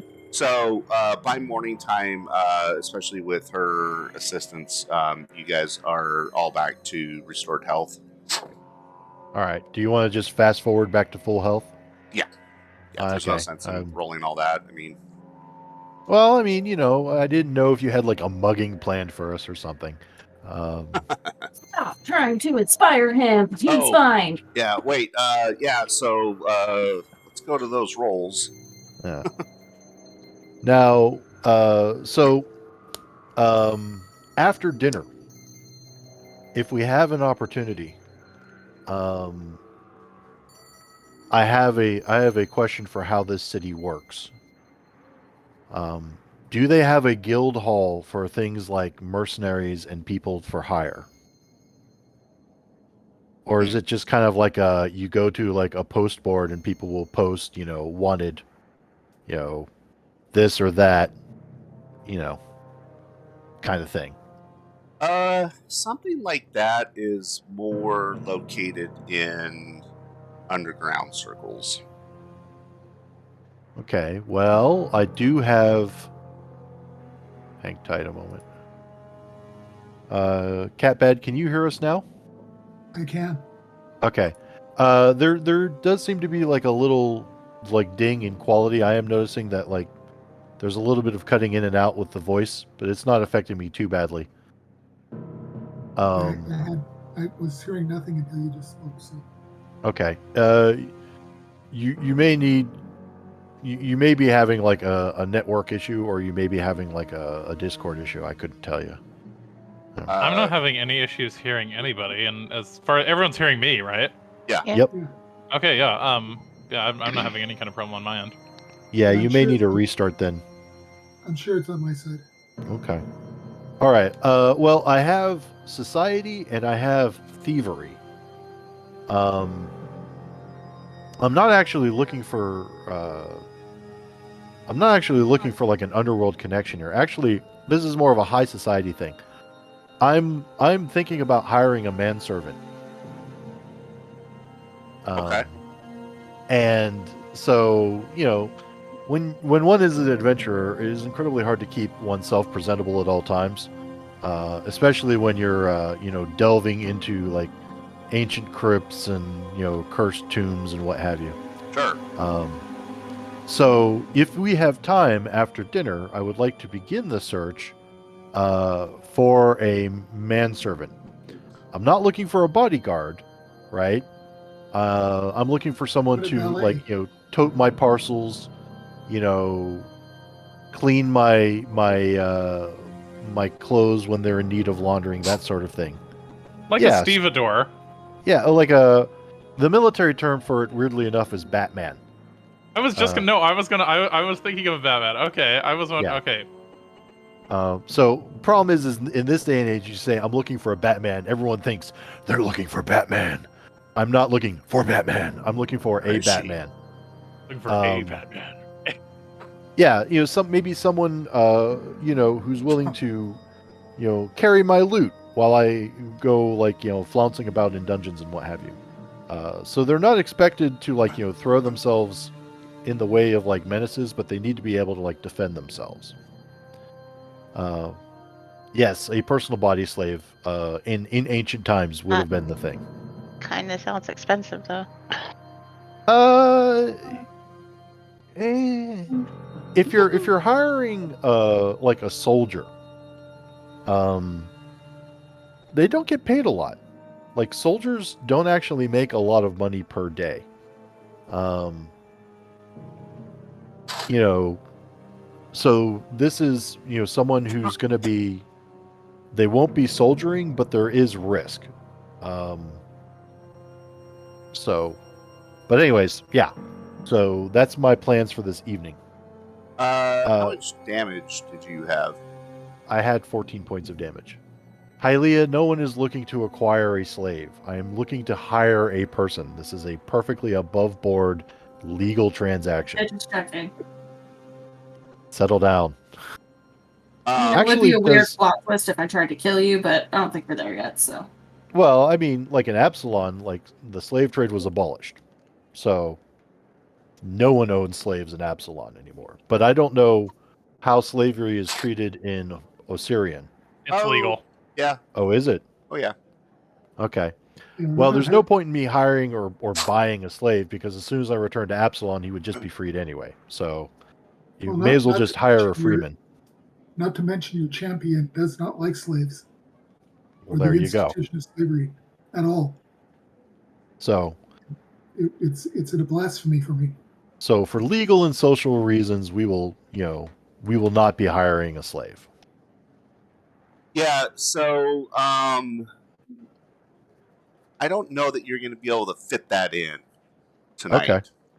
Between needing to rest up and heal and stuff. So basically, you can choose to not heal your wounds and go and do that, or to heal your wounds and search for your Batman. Okay. Well, then we'll table it for tonight because I am tired and rather battered. Right. Um, Um, so but to answer your and questions, would you be able to find a a manservant here? Sure. yeah, I mean, there's got to be someone that's willing to risk life and limb for a daily wage.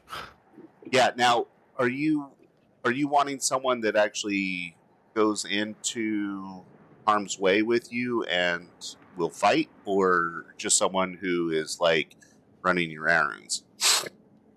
I expect them to follow me and maybe bear a torch. I do not expect them to attack things on my behalf. Okay. But, there is risk. Like, they will be following me into, whatever. Like, there may be traps. There may be area of effect explosions or whatever. Sure. But I'm not like, you, servant, throw yourself on that, pit trap so that I can walk across unblemished. Or you, servant, like dodge in front of those arrows for me. That is not what I'm requesting. So Okay. if we had such a servant in like the House of Panthera, the thing would be like they would stay back and like let us deal with the monsters, and like they would come into places with us, but wouldn't like Yeah. they're not the ones like directly jumping in front of the four-armed statue that came to life Yeah. and attacked us, right? I mean, real talk, like when we were in the crypt and that, undead maelstrom attacked us, I would fully expect that anyone except the most staunchest of manservants would probably just like drop the torch and run the fuck out of the room. Yeah. But, you might get lucky. You might get like, someone who's like a former soldier or grizzled vet that's got a little bit more starch in their pants. You could actually seek out someone with that specific quality. Mm-hmm. Yep. Good. Yeah, Farm it's boy, fetch me that pill. it's a process. Okay. I will have to develop a regimen of keen and insightful questions to ask to discern their character. All right. But that is for another day. Alas. Okay. You guys have a simple meal. Does it have to be a simple meal? No. Okay, can it be a nice meal? You want a nice meal? I feel like every day I survive in this miserable meat grinder of a sun-baked city is a cause for celebration. So they have just the thing for you. Awesome. You are seated at the table, and a large platter is brought before the group. It is some type of large lizard creature, who has been roasted, and the skin is split along its back. It's basically sitting on its belly, and the skin has been split off of its back and folded over, and the tender, juicy white meat morsels lie steaming underneath. And essentially, you are handed a two-pronged fork, which you stab into the lizard creature and pull off the meat is like almost fall off the bone tender, and you pull off a chunk and you dip it into this really nice honey mead reduction. So it's kind of almost like roast pork or a baked pig, but lizard. Yeah. Okay. Well, Yeah. I It's a very assume very this tender thing is white large enough meat. for all of us. It's the other white meat. Oh yeah, no, this will feed the whole group. Okay. All right. Awesome. Considered a delicacy. Awesome. It is also adorned with roasted scarab beetles. I'm not sure how I feel about that, but okay. I am curious and prone to investigation. Yes. Savanta is not bothered by things like that and has clearly eaten. Like, the way she tries it, the way she just goes in for it, it's clear that she's had this before. It's like crunch, crunch. Omega, you absolutely read my mind. Unfamiliar motive, certainly. It totally is Stargate. Omega's like, think Stargate. I'm like, yes. Can we have one of those spheres that shoots lasers? Yeah, the staff. If only. The Stargate people had seen pork hams served in Szechuan style. Mark, Which is pretty much this. 4 gold pieces off for your Gladly. meal. Gladly. I could go for some Sichuan food. Now I'm thinking about it, Cat. That's kind of I'm having good. Indian later tonight. It's gonna be good. Ooh, Love South Asian food. some Yeah. Four off for all of us, or just for one of us? with some naan. All No, right. A I proper got chicken this. tikka masala is always Pat. so good on a cold night. Yeah. Mhm. I tend to go for the vindaloo. There's I a love there's a vindaloo. place not too far from me. They do like a basket of naan, and it's all these different types of naan, like garlic naan, onion naan, Rosemary naan. There's a keema naan, which is like naan bread stuffed with lamb and Ground stuff lamb. like that. Yeah. I love So keema. I get that. I get like a vindaloo, and then I'll typically get there's something called like chicken 65. It's like a spiced chili Yeah. bar snack. It's an Indo-Chinese dish. Yeah. I get that with like a little bit of chutney to kind of like the sweet and the spicy. So, but yeah, Cat Bad, to answer your question, I am totally picking up the tab on this one. Okay. I have paid the 4 gold. Okay. Boner appetit. The rest of the evening, other than the tooth and hookah dancers, which are a trio of quite attractive Osirian women belly dancing for you. Yeah, the evening passes uneventfully. Vasadi tends to your wounds. You guys wake up in the morning refreshed and eager to die, and you find yourselves back in the crypt, standing in the room full of scattered and broken cat skulls and bones, and pools of your own blood. And you are looking at a set of stairs that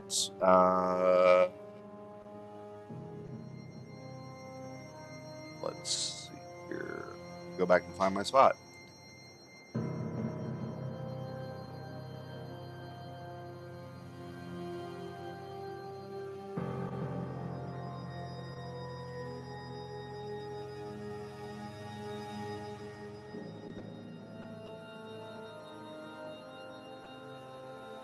Oh shit! Hold on.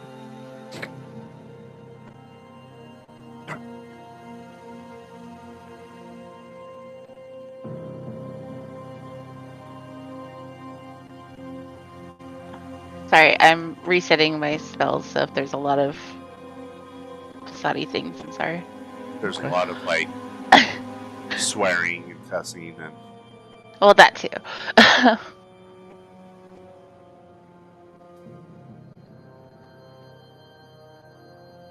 Okay, I think I did the thing.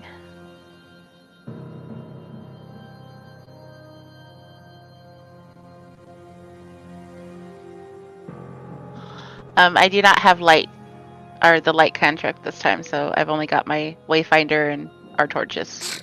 How many cantrips can you? 5. 5? Okay. I can prepare 5. Alrighty.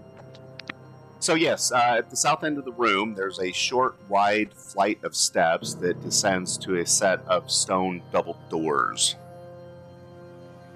Okay, so this is the room where we encountered the necrotic undead cat cloud. Yes? I was sneezing. Yes. Okay. Gesundheit. Thanks. Okay. Well, so am I alone in this place, or are we all together? I assume you guys all went together. Would hope Okay. so. What's the name of the map here, by the way? You don't have a map. Doing Theater of the Mind. Okay. Well, this is interesting. Because I certainly don't recall walking here.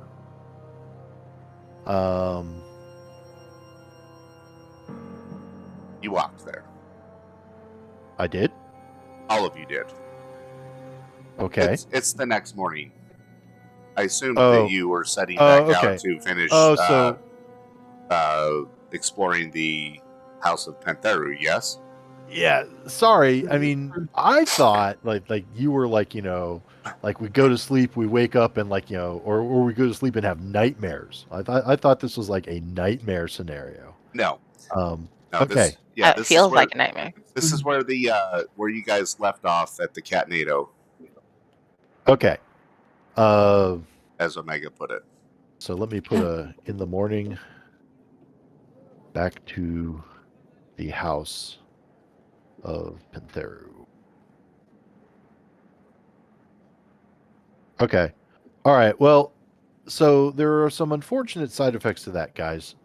One, the potions that we had for the resistance to disease, the fortitude potions, have worn off because those are only 24 hours. Right. Let's see. Hasn't quite been 24 hours yet, though. I mean, okay. Soon enough. Hopefully, we'll get some use out of them, but who can say? Let me adjust my loadout of prepared. He said, adjust my load. Okay. Ladies beware.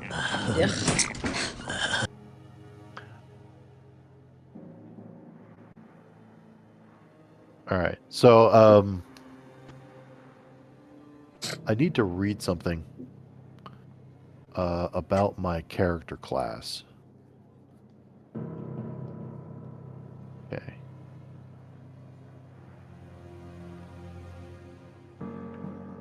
Yes, I hit the fast forward button.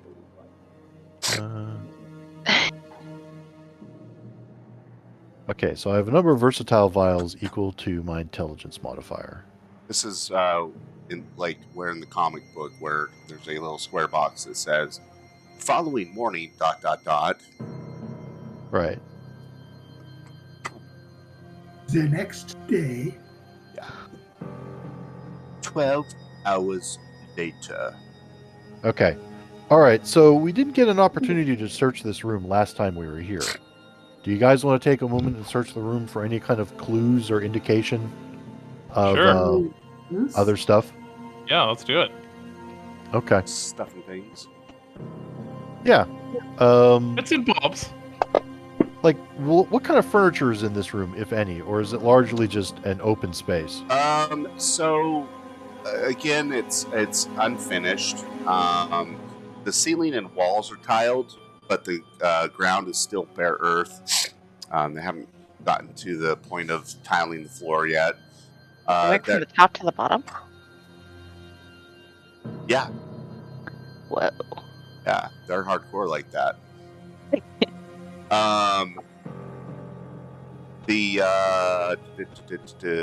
There are a couple of stone benches that are set against the east and west walls. Torch holders are mounted in the corners on either side of the wide doorway to the west. Looks like the beginnings of several shallow, rough passages have been started along the eastern wall and in the southwest corner, but the excavations are incomplete, ending in earth and rubble after only a few feet. And then again, at the south end of the room, there's a short, wide flight of steps that descends to a set of stone double doors,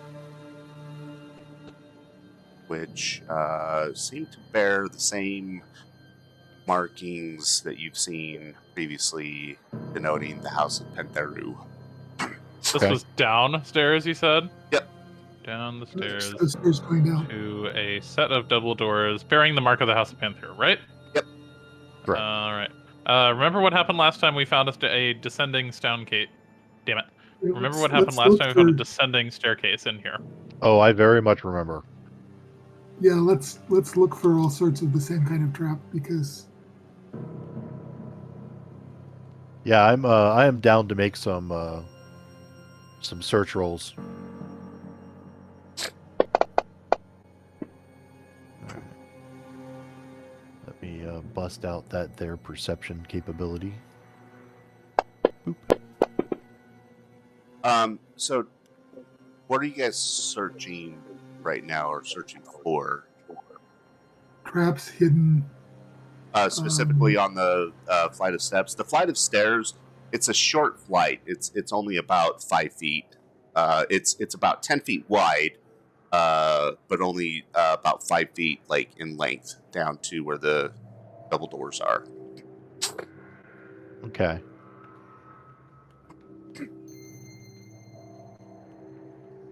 You've got that. Something doesn't seem right here. Skill, can you make sure that door doesn't have anything wrong with it? Well, sure. I assume that Thad would tell me if I noticed anything odd. I would. But anyways, I made a roll.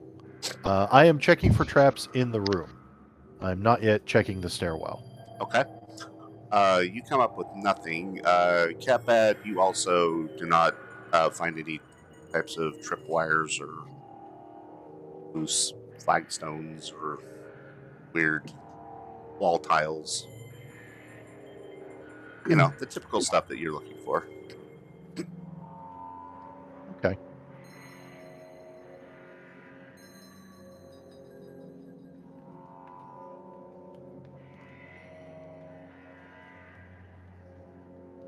All right. So I have, as part of my daily preparation today, I've decided to go with two doses of Eagle Eye Elixir. Okay. I will consume one of them now. Okay. Tell me real fast what that does. I don't have to Okay. look it up. Right.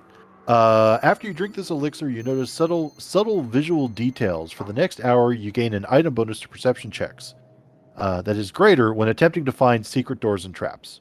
Okay. So I get a +1 to perception in general.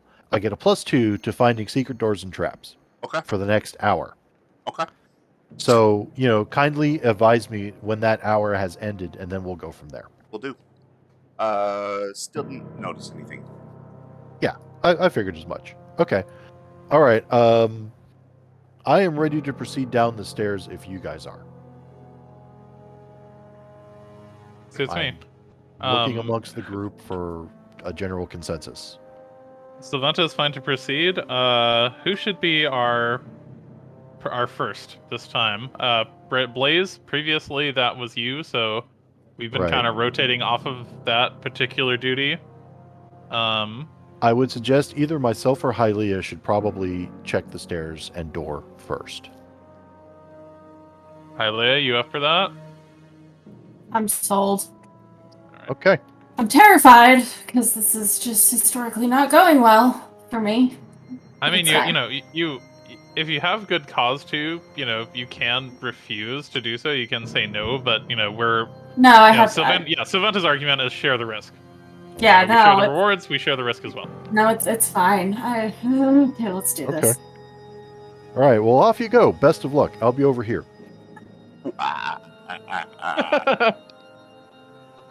Make that roll.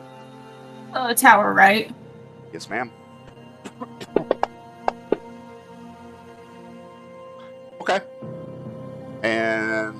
Sam, you're the other person checking? Yeah, I will also back her up. I'll assist. Yeah. So we can both assist if we want to. You Or can. we can make separate lists.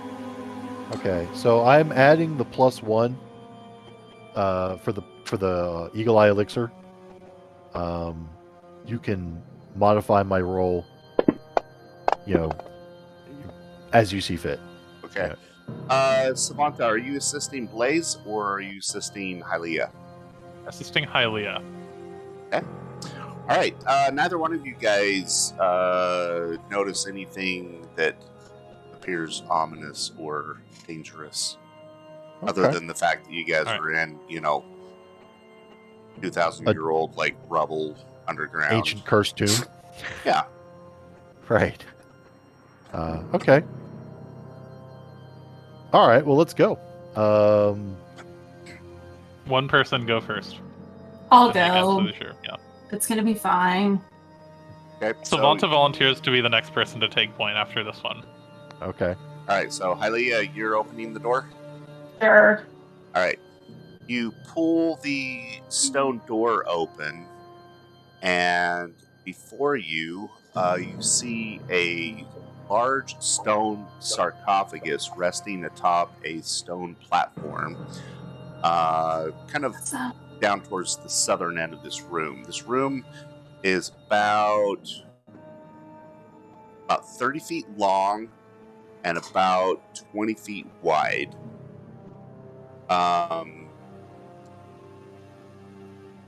You can see from where you're at, your torchlight is reflecting off of like gold inlay on the lid of the sarcophagus that is bearing the likeness of a man, and you're seeing the glittering of gemstones and gold trimming the lid. To your left and your right, there are two lacquered benches that run parallel to the east and west walls. And just north of the platform, I'm sorry, those benches are north of the platform on the east and west walls. You notice a bunch of like hieroglyphs on the walls of the chamber. And there are 4 torch holders in the 4 corners of the room. Okay. Does anyone have any torches left? I don't think I thought to resupply my torches. You can I have have mine. some one. rods. Yeah, Okay. Savanta has a bunch because she has she sees in the dark. She doesn't really need torches, but she brings them as tools. Like if you need to start a fire, if you need to do anything, if you need a heat source, whatever, she has them. I still have at least 4 of them left, so I can donate one. I'm gonna give Okay. you mine just because I have Wayfinder. I don't need it. Okay. All right. So I'm not just gonna I feel like if there's going to be traps, there are going to be traps in this room, right?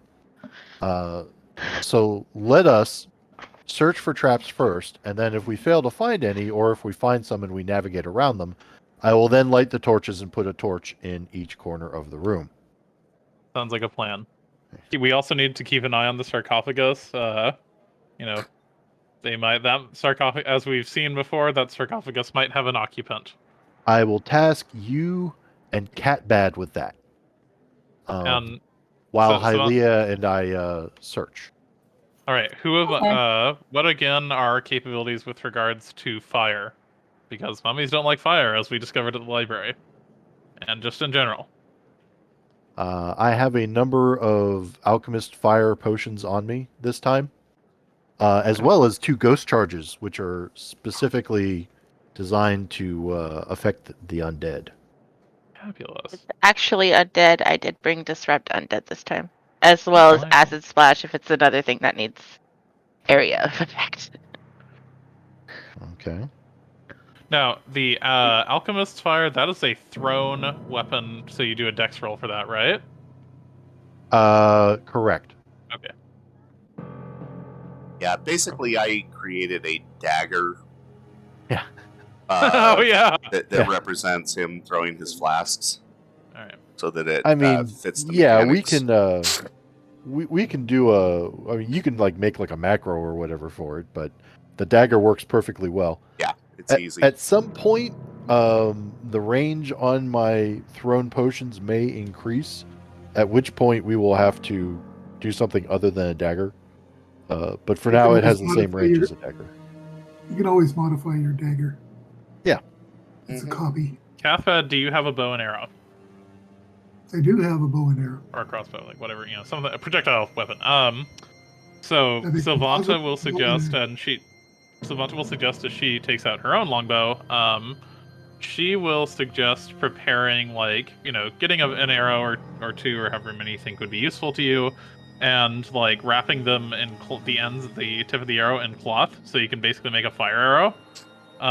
And if we need to, if the sarcophagus in the center of the room is in fact occupied, as we have very good reason to suspect it will be, we'll have something ready that we can use at range against an enemy that is extremely weak to fire. All right. So you have like some improvised fire arrows ready. Yeah, that's what Sylvanta's gonna do. She'll make... I'm gonna call that 4 or 5, Thad, just to be on the safe side. Okay. And 4 she or will 5? suggest, Cathpad, 5. Let's call it 5. Okay. 5. Better number.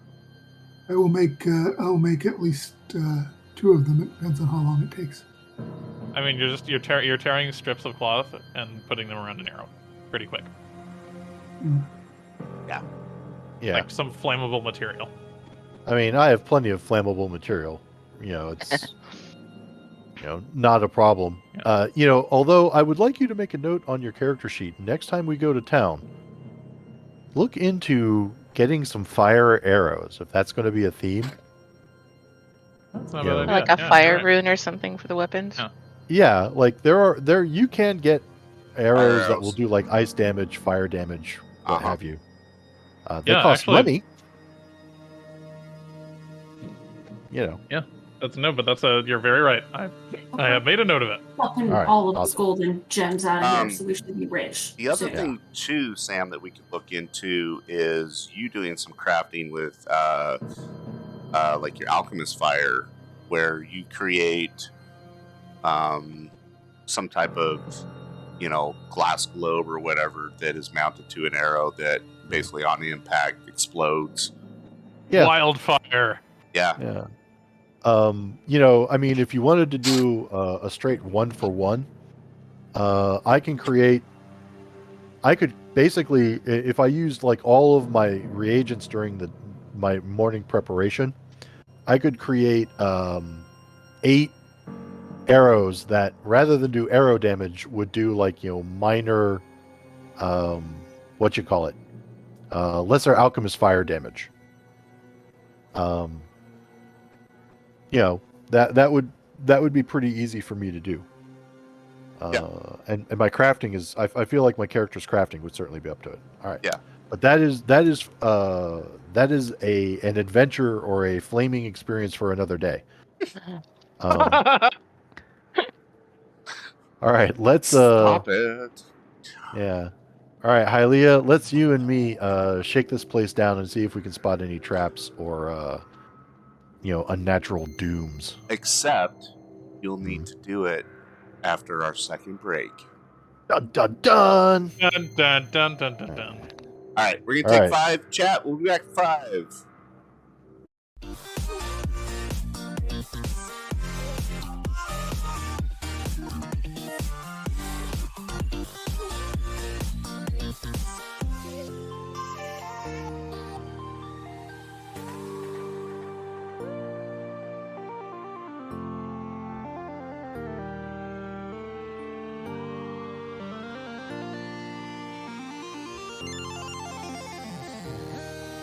You're my heartbeat,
but you saw him perfectly perfect. I bet it to instead that you worth it, huh? All of my lessons, I learned them. Now when it comes to my bridges, I burned them. Look, I'm trying to make some amends. I know you got mad when I asked you to bring in some friends. Fuck it, when this quarantine ends, I'm taking you to go shopping in France. I'm taking you to go visit my aunts. If it's underwhelming, just make sure you pretend. You and I, 10 out of 10, can you see what I see? Maybe switch up the lens. I switch up the frame and the picture, cause we're doing everything that you could ever envision. I feel like I bust out of prison every time you said it. I make you happy when I visit. I feel like I'm lost in the system of working every day, but you bring me down and I'm chilling. I can never do you wrong. Let me take you far away. Take my hand if you willing.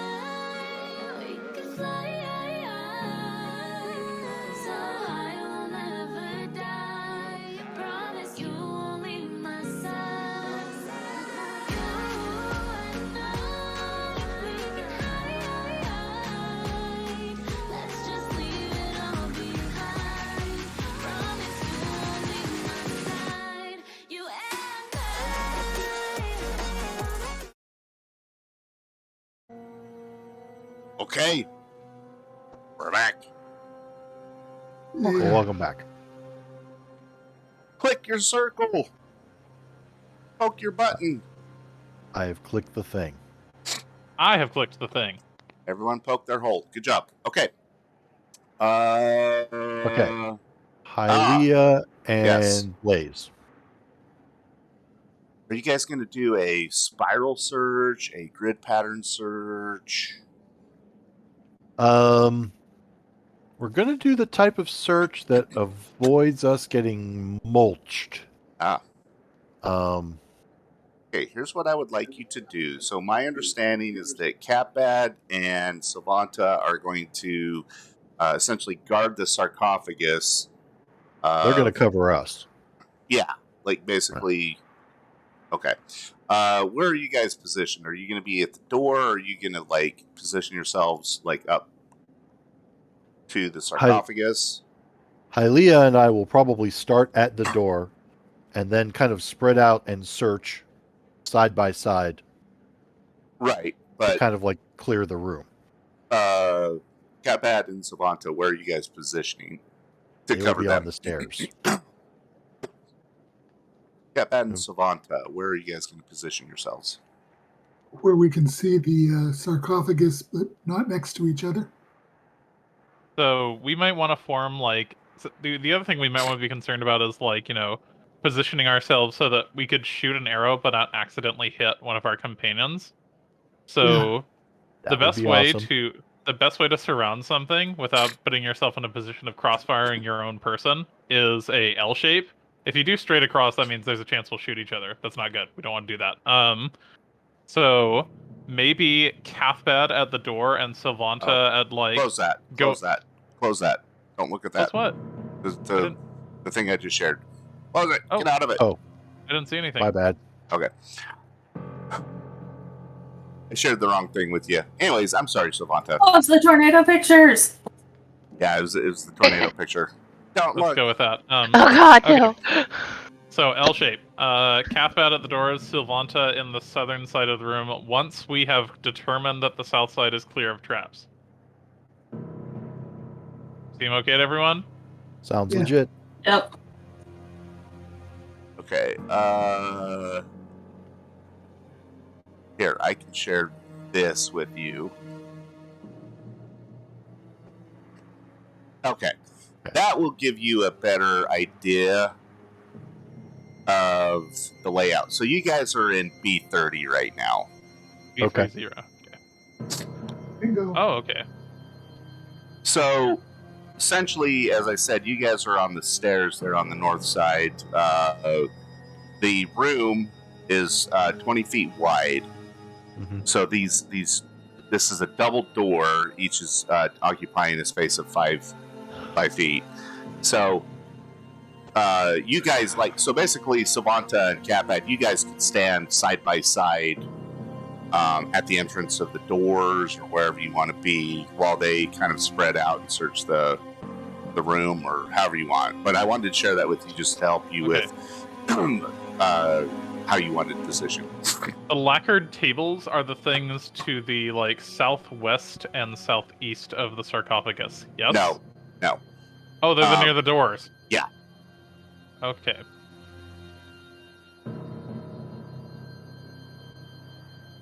You want to So- stand on the lacquered tables while we do this?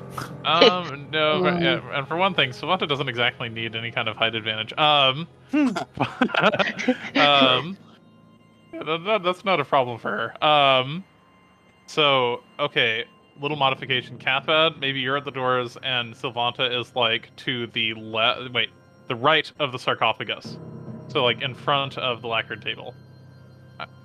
I'm trying to get I'm just trying to get the distance in my mind for this. So, Because like, this is where like a this... 30-foot rim. It's, let's see, 5, 10, 15, 20, 20. Yeah, 30 feet long. So basically, you're talking about standing like where the 0 is? Yes, that would work. Okay. And that's fairly far away from the sarcophagus, yeah? It's not like standing right next to it, right? Yeah, you're still off of the raised dais. Well, actually, you would be standing like on the corner of the raised dais. Okay, well in that case, maybe be at the doors, because we're looking like, the thing with the flaming arrows is like, it damages this enemy and it's from a distance. So like, the idea is to, if something comes out of the coffin, we can unleash hell upon it without being at terrible risk of being in melee distance of it. Okay. All right, you guys are both positioned at the door. Bows ready. Hylia and Blaze. You guys are gonna each search, like, so one of you on the east, one of you on the west wall, kind of searching down, I'm assuming? Yeah. Okay. Who's on the east, who's on the west? I'll be on the east. All right. I don't know which one's which. So And Fasadi, tell me where you're at. Well, since they're right inside the doors, I guess I'll be like a step or two in front of whoever's on the right. So you're front gonna of? be in front of them? Yeah, like, so I'm like by the table. Like, Okay. in case the door is closed, I want to be with everyone else. Okay. Fair enough. Got it. Good point. Okay. Okay. All right. We'll attempt to not shoot you. I'm just, well, I'm short as fuck, so, it would be a miracle if you shot me, I guess. Although you managed to hit them. All That's the because I'm time. short and they're all tall. Yeah. Blaze They're in the is- way. Blaze is still like grumble. I have laundry bills for all of the stitches in the backs of my shirts Right. Hey, all I did was make you a little cold. repeatedly. All right, I'm dropping a die in the tower. Hylia, do the same.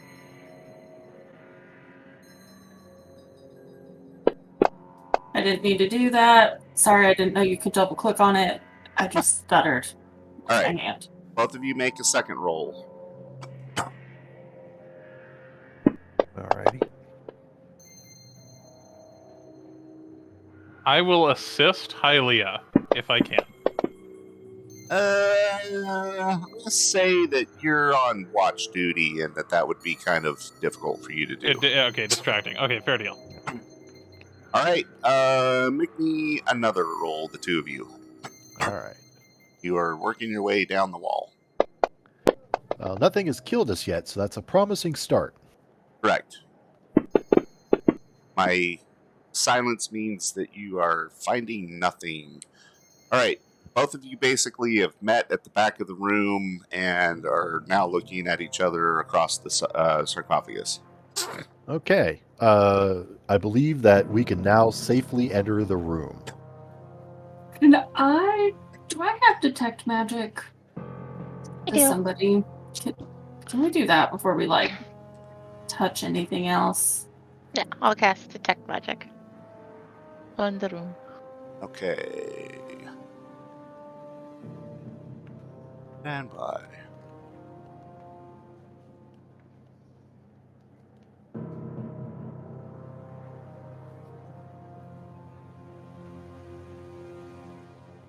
Oh, Hylia. You may want to think about before we touch the sarcophagus, but you may want to look at some of these gems that were mentioned as glittering in the torchlight, and kind of assess to see like how valuable they are. I would like to pluck all of them off eventually. Not right now. Right? Calm down. I'm not quite there. But yeah, I'd like for us to get monies. Do I have the ability to assess things? What do you mean? Like look at something and be like, oh wow, that's worth Determine its value. Oh, something. I think. Do you have any crafting? yeah, it's a No. crafting No, skill. definitely not. Yeah. Okay. May actually want to leave that to me then. Okay, Sorry. I mean, I appreciate you. You can teach me something along the way, but no. Absolutely.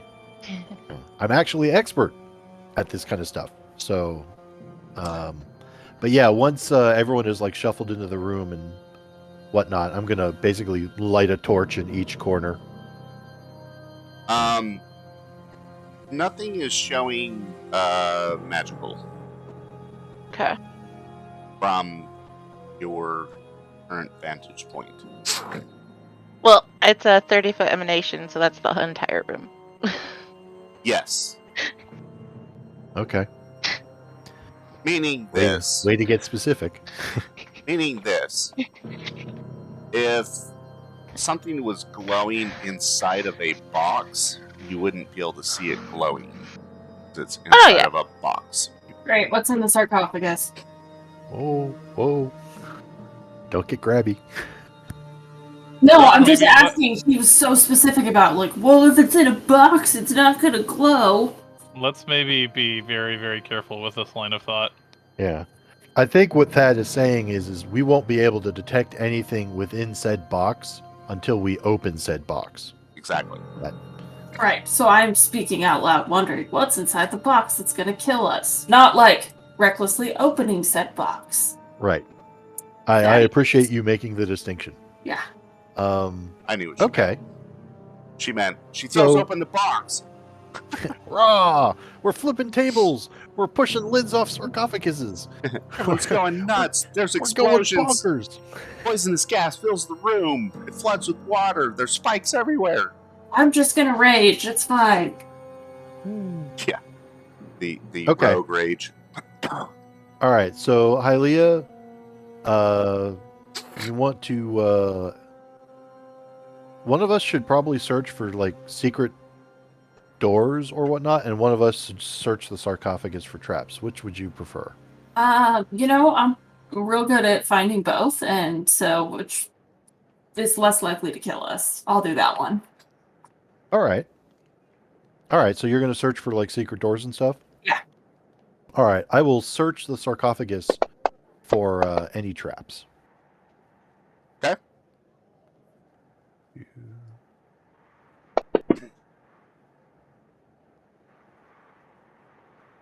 All right. Neither one of you guys notice any traps. Okay. At this point, Sam, Mm-hmm.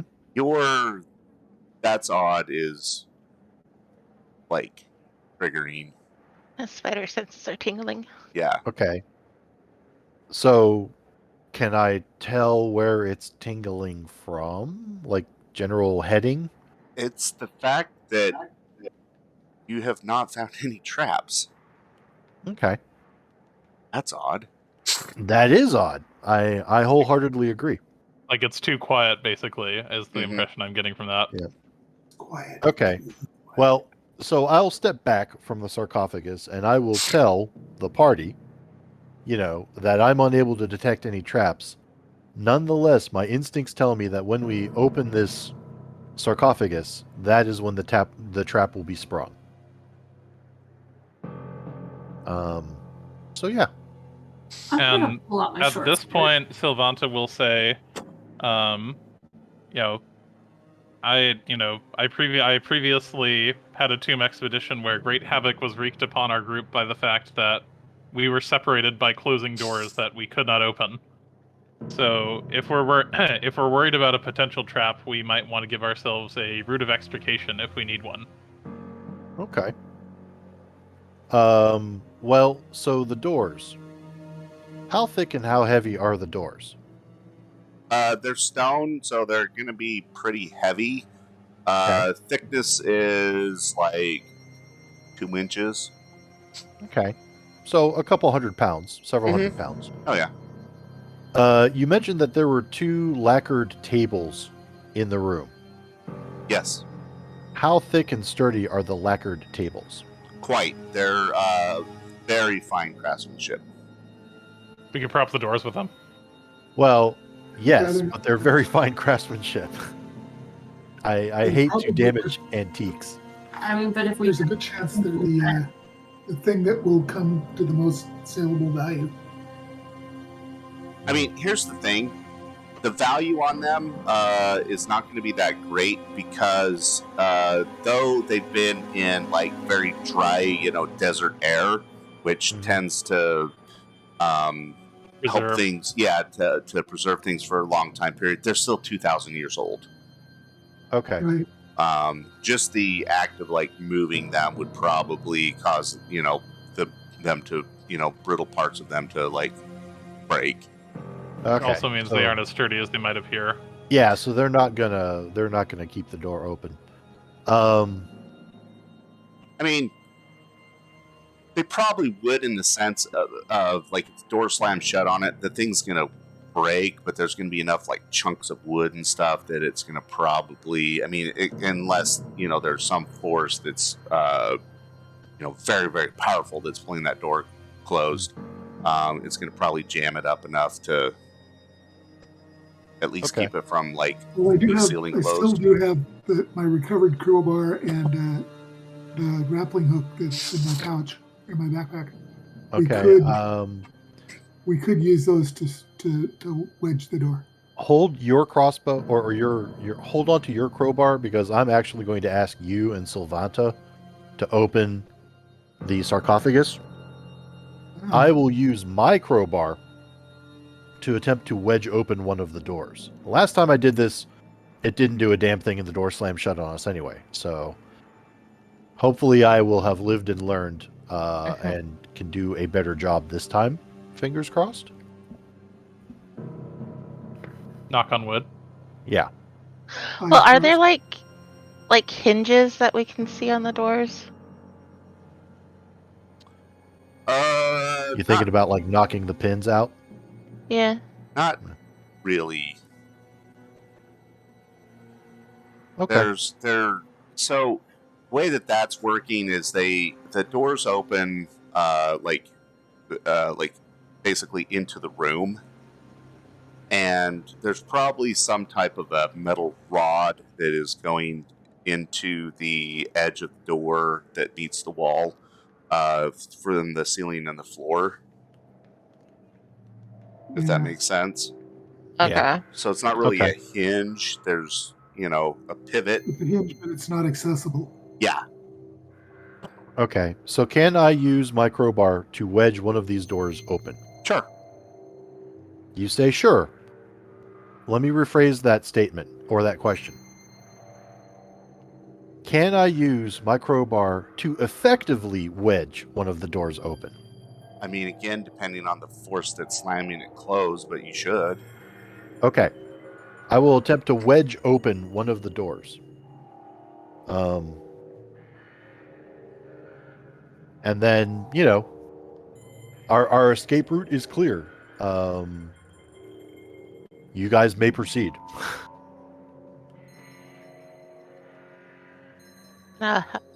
Hold my staff before they get started, so I have it out. So Okay. this is an athletics check to open this thing, right? Yes. Thievery. Or, well, it'd be just a strength roll. Strength roll. You want that in the tower? No, you can put that out in the open.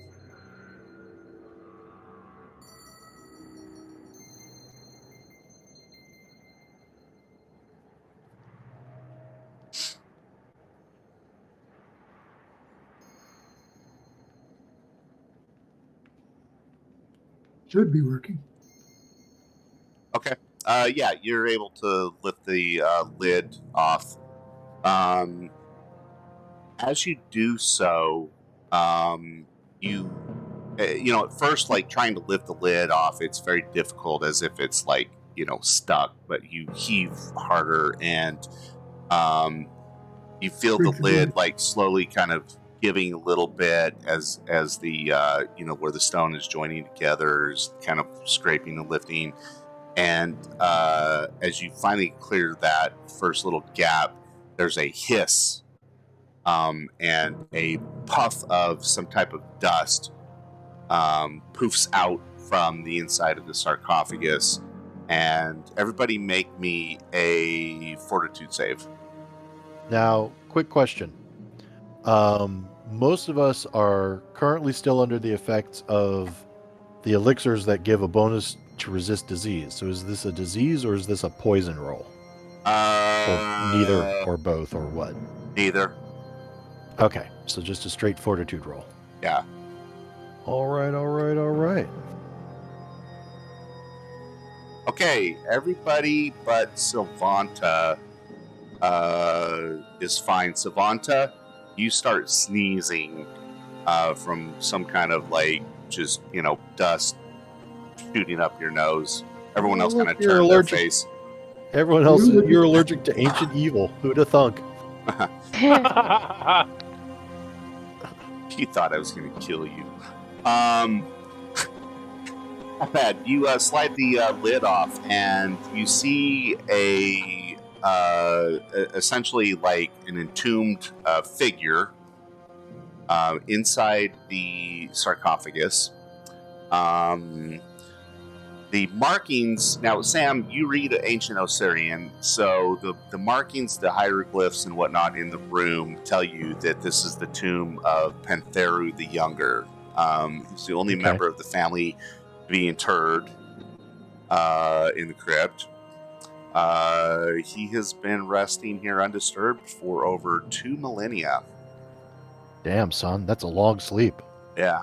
The hieroglyphs on the walls tell the story of Pantheru the Younger, starting with the elevation of his father, Pantheru the Elder, to nobility, his subsequent death, Pantheru the Younger's inheritance of his father's title and lands. The story continues to boast of their prosperity and success as land managers, the justness with which the family lived their lives, and the care with which they treated their slaves and servants. So they actually seem to be like a pretty decent family as nobles go. You would think so, and yet their house is a nest of evil undead horrors. So probably not their fault, though. Well, that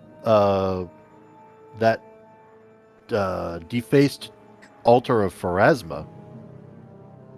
Probably not theirs. Yeah, but that wasn't them debasing it. Yeah. Okay. That was a crazy mob. I'm still suspicious, but okay. I'll let it slide. Granted that all of these hieroglyphs are written by, the slaves of the family, so of course it's going to say all the nice things. But the text continues, calling upon the gods to smile upon Pantheru the Younger and bless him with a good and just life in the great beyond. Lying in the sarcophagus, as I said, are his remains.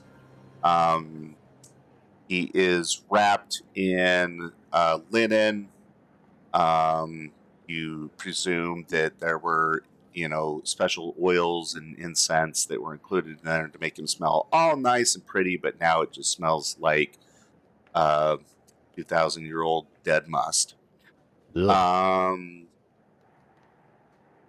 He has a beautiful rapier that is across his chest. Being 2,000 years old, you would expect this thing to be rusted out. It is in pristine condition, as if it had just been forged yesterday. Pristine and untouched by age. And nothing's like automatically moving or anything? Nope. Alright, I'll get close enough to do another detect magic. Make sure it's the rapier. Oh, the rapier glows. He's wearing a choker, which is also glowing. Okay, I'll do... Oh, sorry. The choker, so the rapier's glowing with, you see runes up and down the blade that are glowing, which tell you that that this is a rune of striking. And I can't remember, does your detect magic like tell you the exact qualities of it, or is it just No, but I usually have read aura, so I'll do that next. okay? So I'll just give it to you. It is a +2 striking rapier. Dang. Yeah. Badass weapon. Badass weapon. So that basically means that you are +2 to hit, and I think it gives you 2 dice of damage on top of the original dice. Dang. Um, That is sexy. the choker is a choker of elocution. Okay. It bears characters from the ancient Osirian alphabet, and it gives knowledge of that language and the associated culture's customs.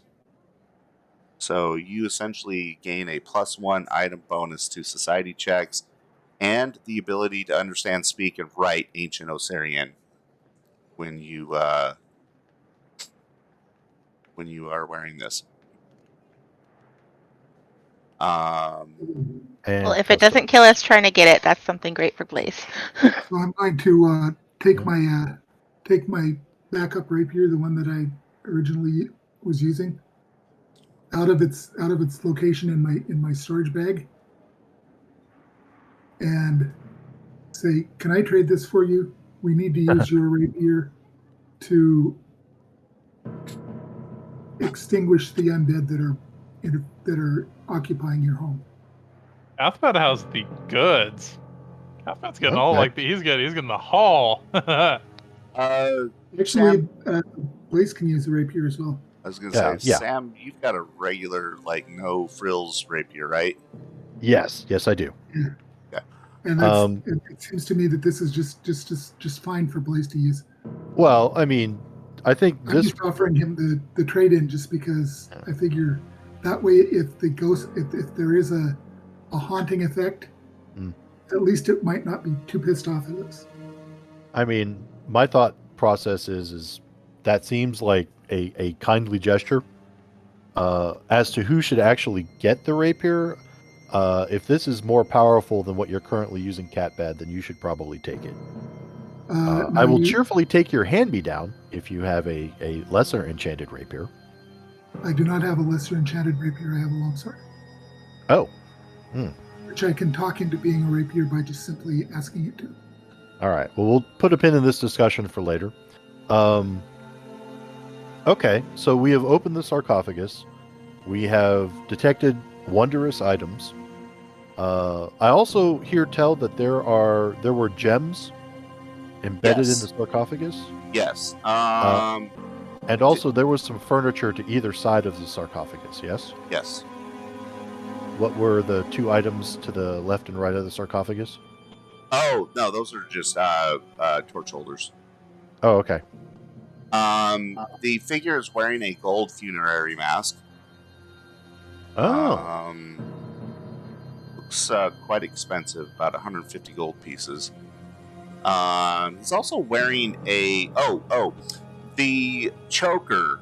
Hieroglyphs would indicate that it is intended that the choker be given to the first person to greet the younger Pantheru on his way into the afterlife, and bestow upon them knowledge of the Osirians and their customs and whatnot, so that he'll be comfortable and treated correctly. I'm not sure I want to throw that necklace on quite yet. The necklace that he's wearing contains a gold. It's a gold pendant with a turquoise scarab inset in it, worth about 50 gold pieces. And there's a rotted leather pouch that is clutched in his brittle hand, which contains about 40 gold pieces worth of semi-precious stones. Okay.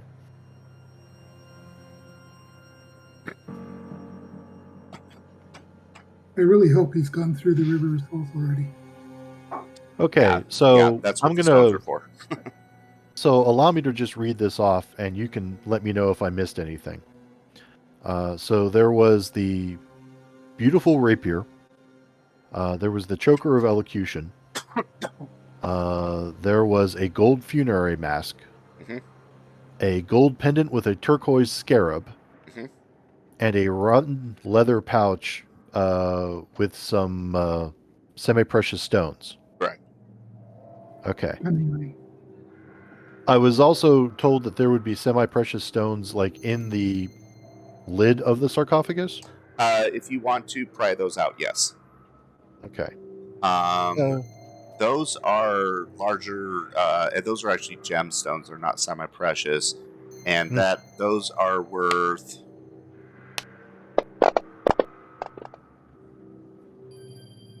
Hmm. 100 gold pieces. In total? Yep.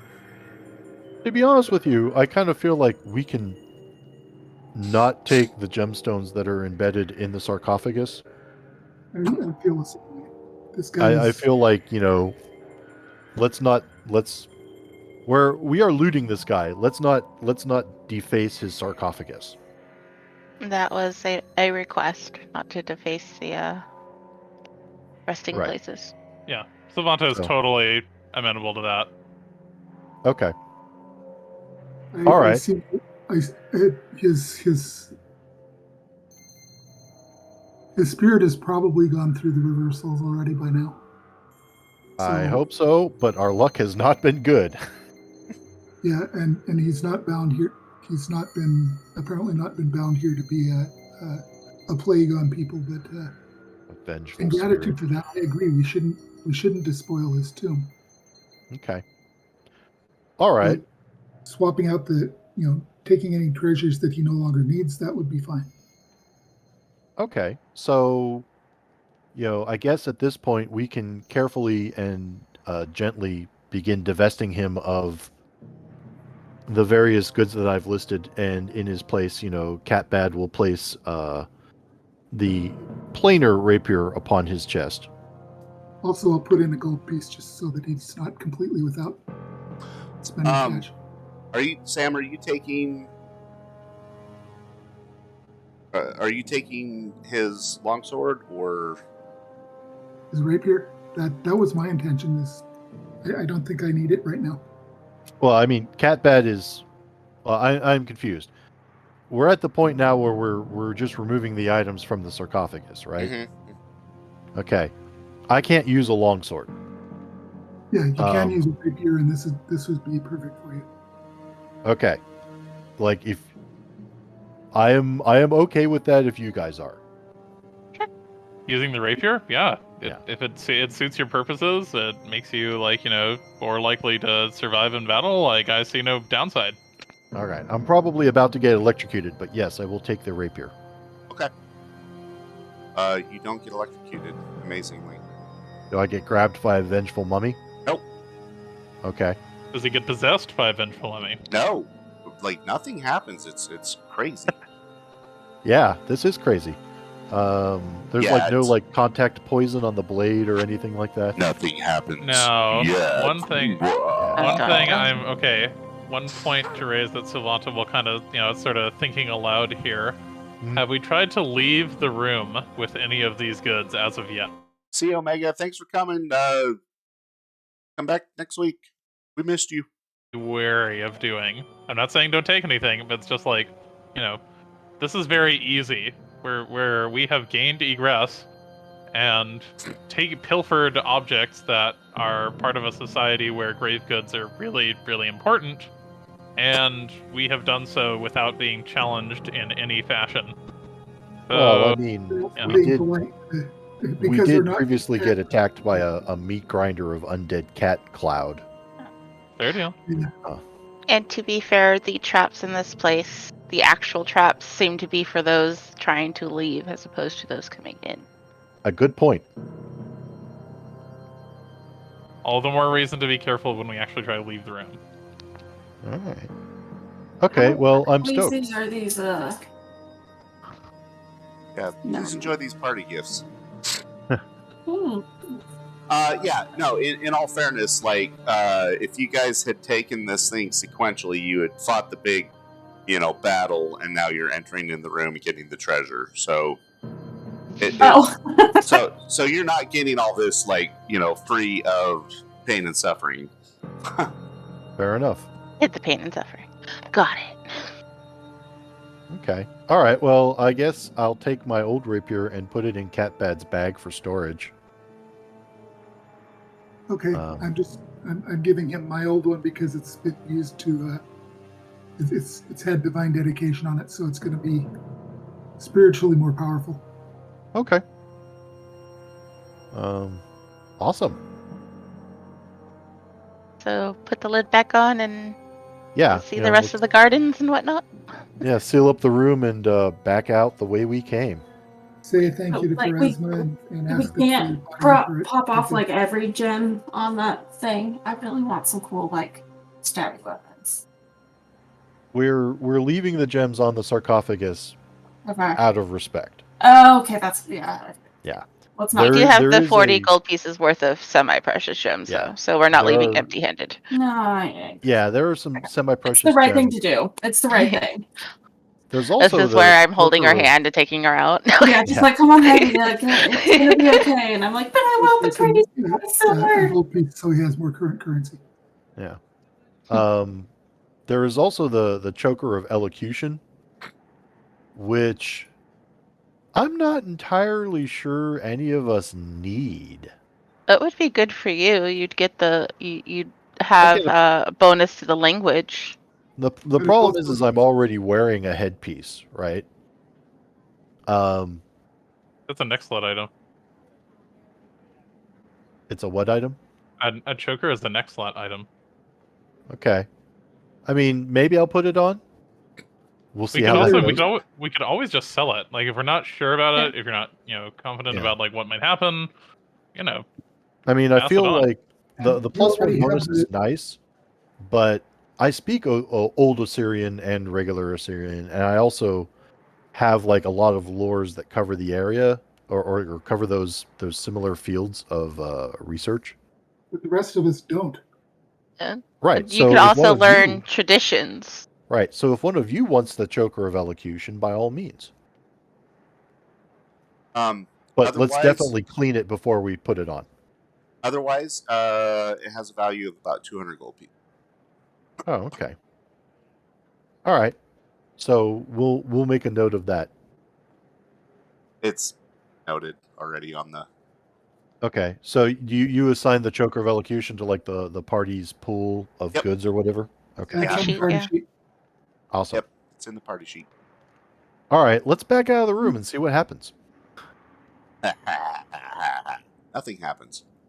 Dun, dun, dun. You guys exit the crypt, and basically you're back up in the courtyard area. Okay. And now the house. Yeah. So as you recall, where you exit out of the crypt, there was a set of doors that are to the west.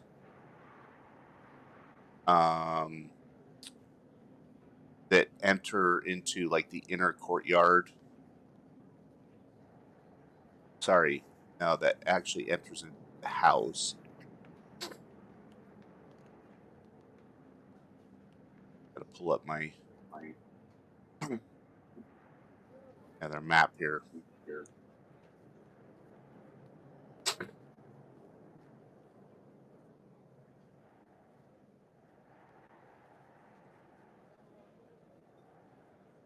So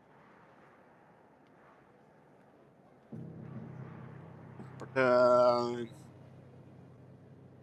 So the western side of the estate forms an L-shaped yard, mostly given to sand, sun-dried earth, ancient husks of dead trees, stone benches line the walls of the yard. Large tile pool sits in the southwest corner with a dead couple centipedes in it. A short flight of steps leads between a pair of pillars to a set of stone doors that are set in the west side of the house. Yeah, so there's a set of doors that go into the house there. If you also recall, there was a set of doors, like the front doors at the front gate that go into the house. So you can either enter here or enter into like where the front gate was. Okay. All right, so I think we are ready to start moving towards the main house. The rest of you agree? The other option is from the front gate. There was an archway that was to the east that would continue on. That would continue through some other outer courtyard area. Oh, okay. Do we want to finish the outside first? Yeah, we can. If you want to swing around, go past the front entrance and circle around the house that way, we can totally do that. Because I think that's what we were doing in the first place, was just clearing the outside before we went into the main building. If I remember correctly. That seemed to be our plan, yes. Wasn't Okay. there another side building? Am I remembering that right? That was the crypt that you guys just came out of. Oh, okay. But I thought there were two side buildings. Do I have that wrong? Not on this side. Oh, okay. No, sorry, but there's the main house, and on either side of the house are two side buildings. One of which was the crypt, and then there was another as of yet unexplored. Not on Right? this side of the house. Oh, okay. Other side of the house. We don't know yet. Okay. Yeah. So into the house we go. Well, that or you can go around to the courtyard that's around on the east side of the house.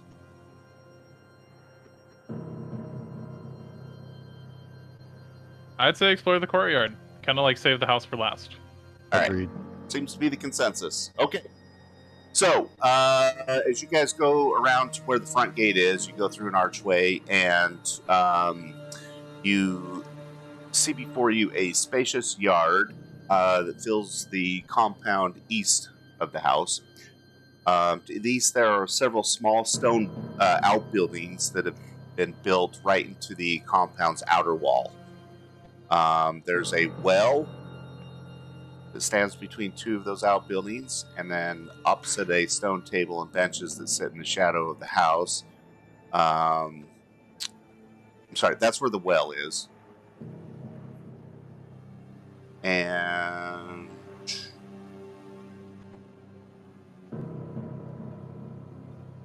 to the northwest,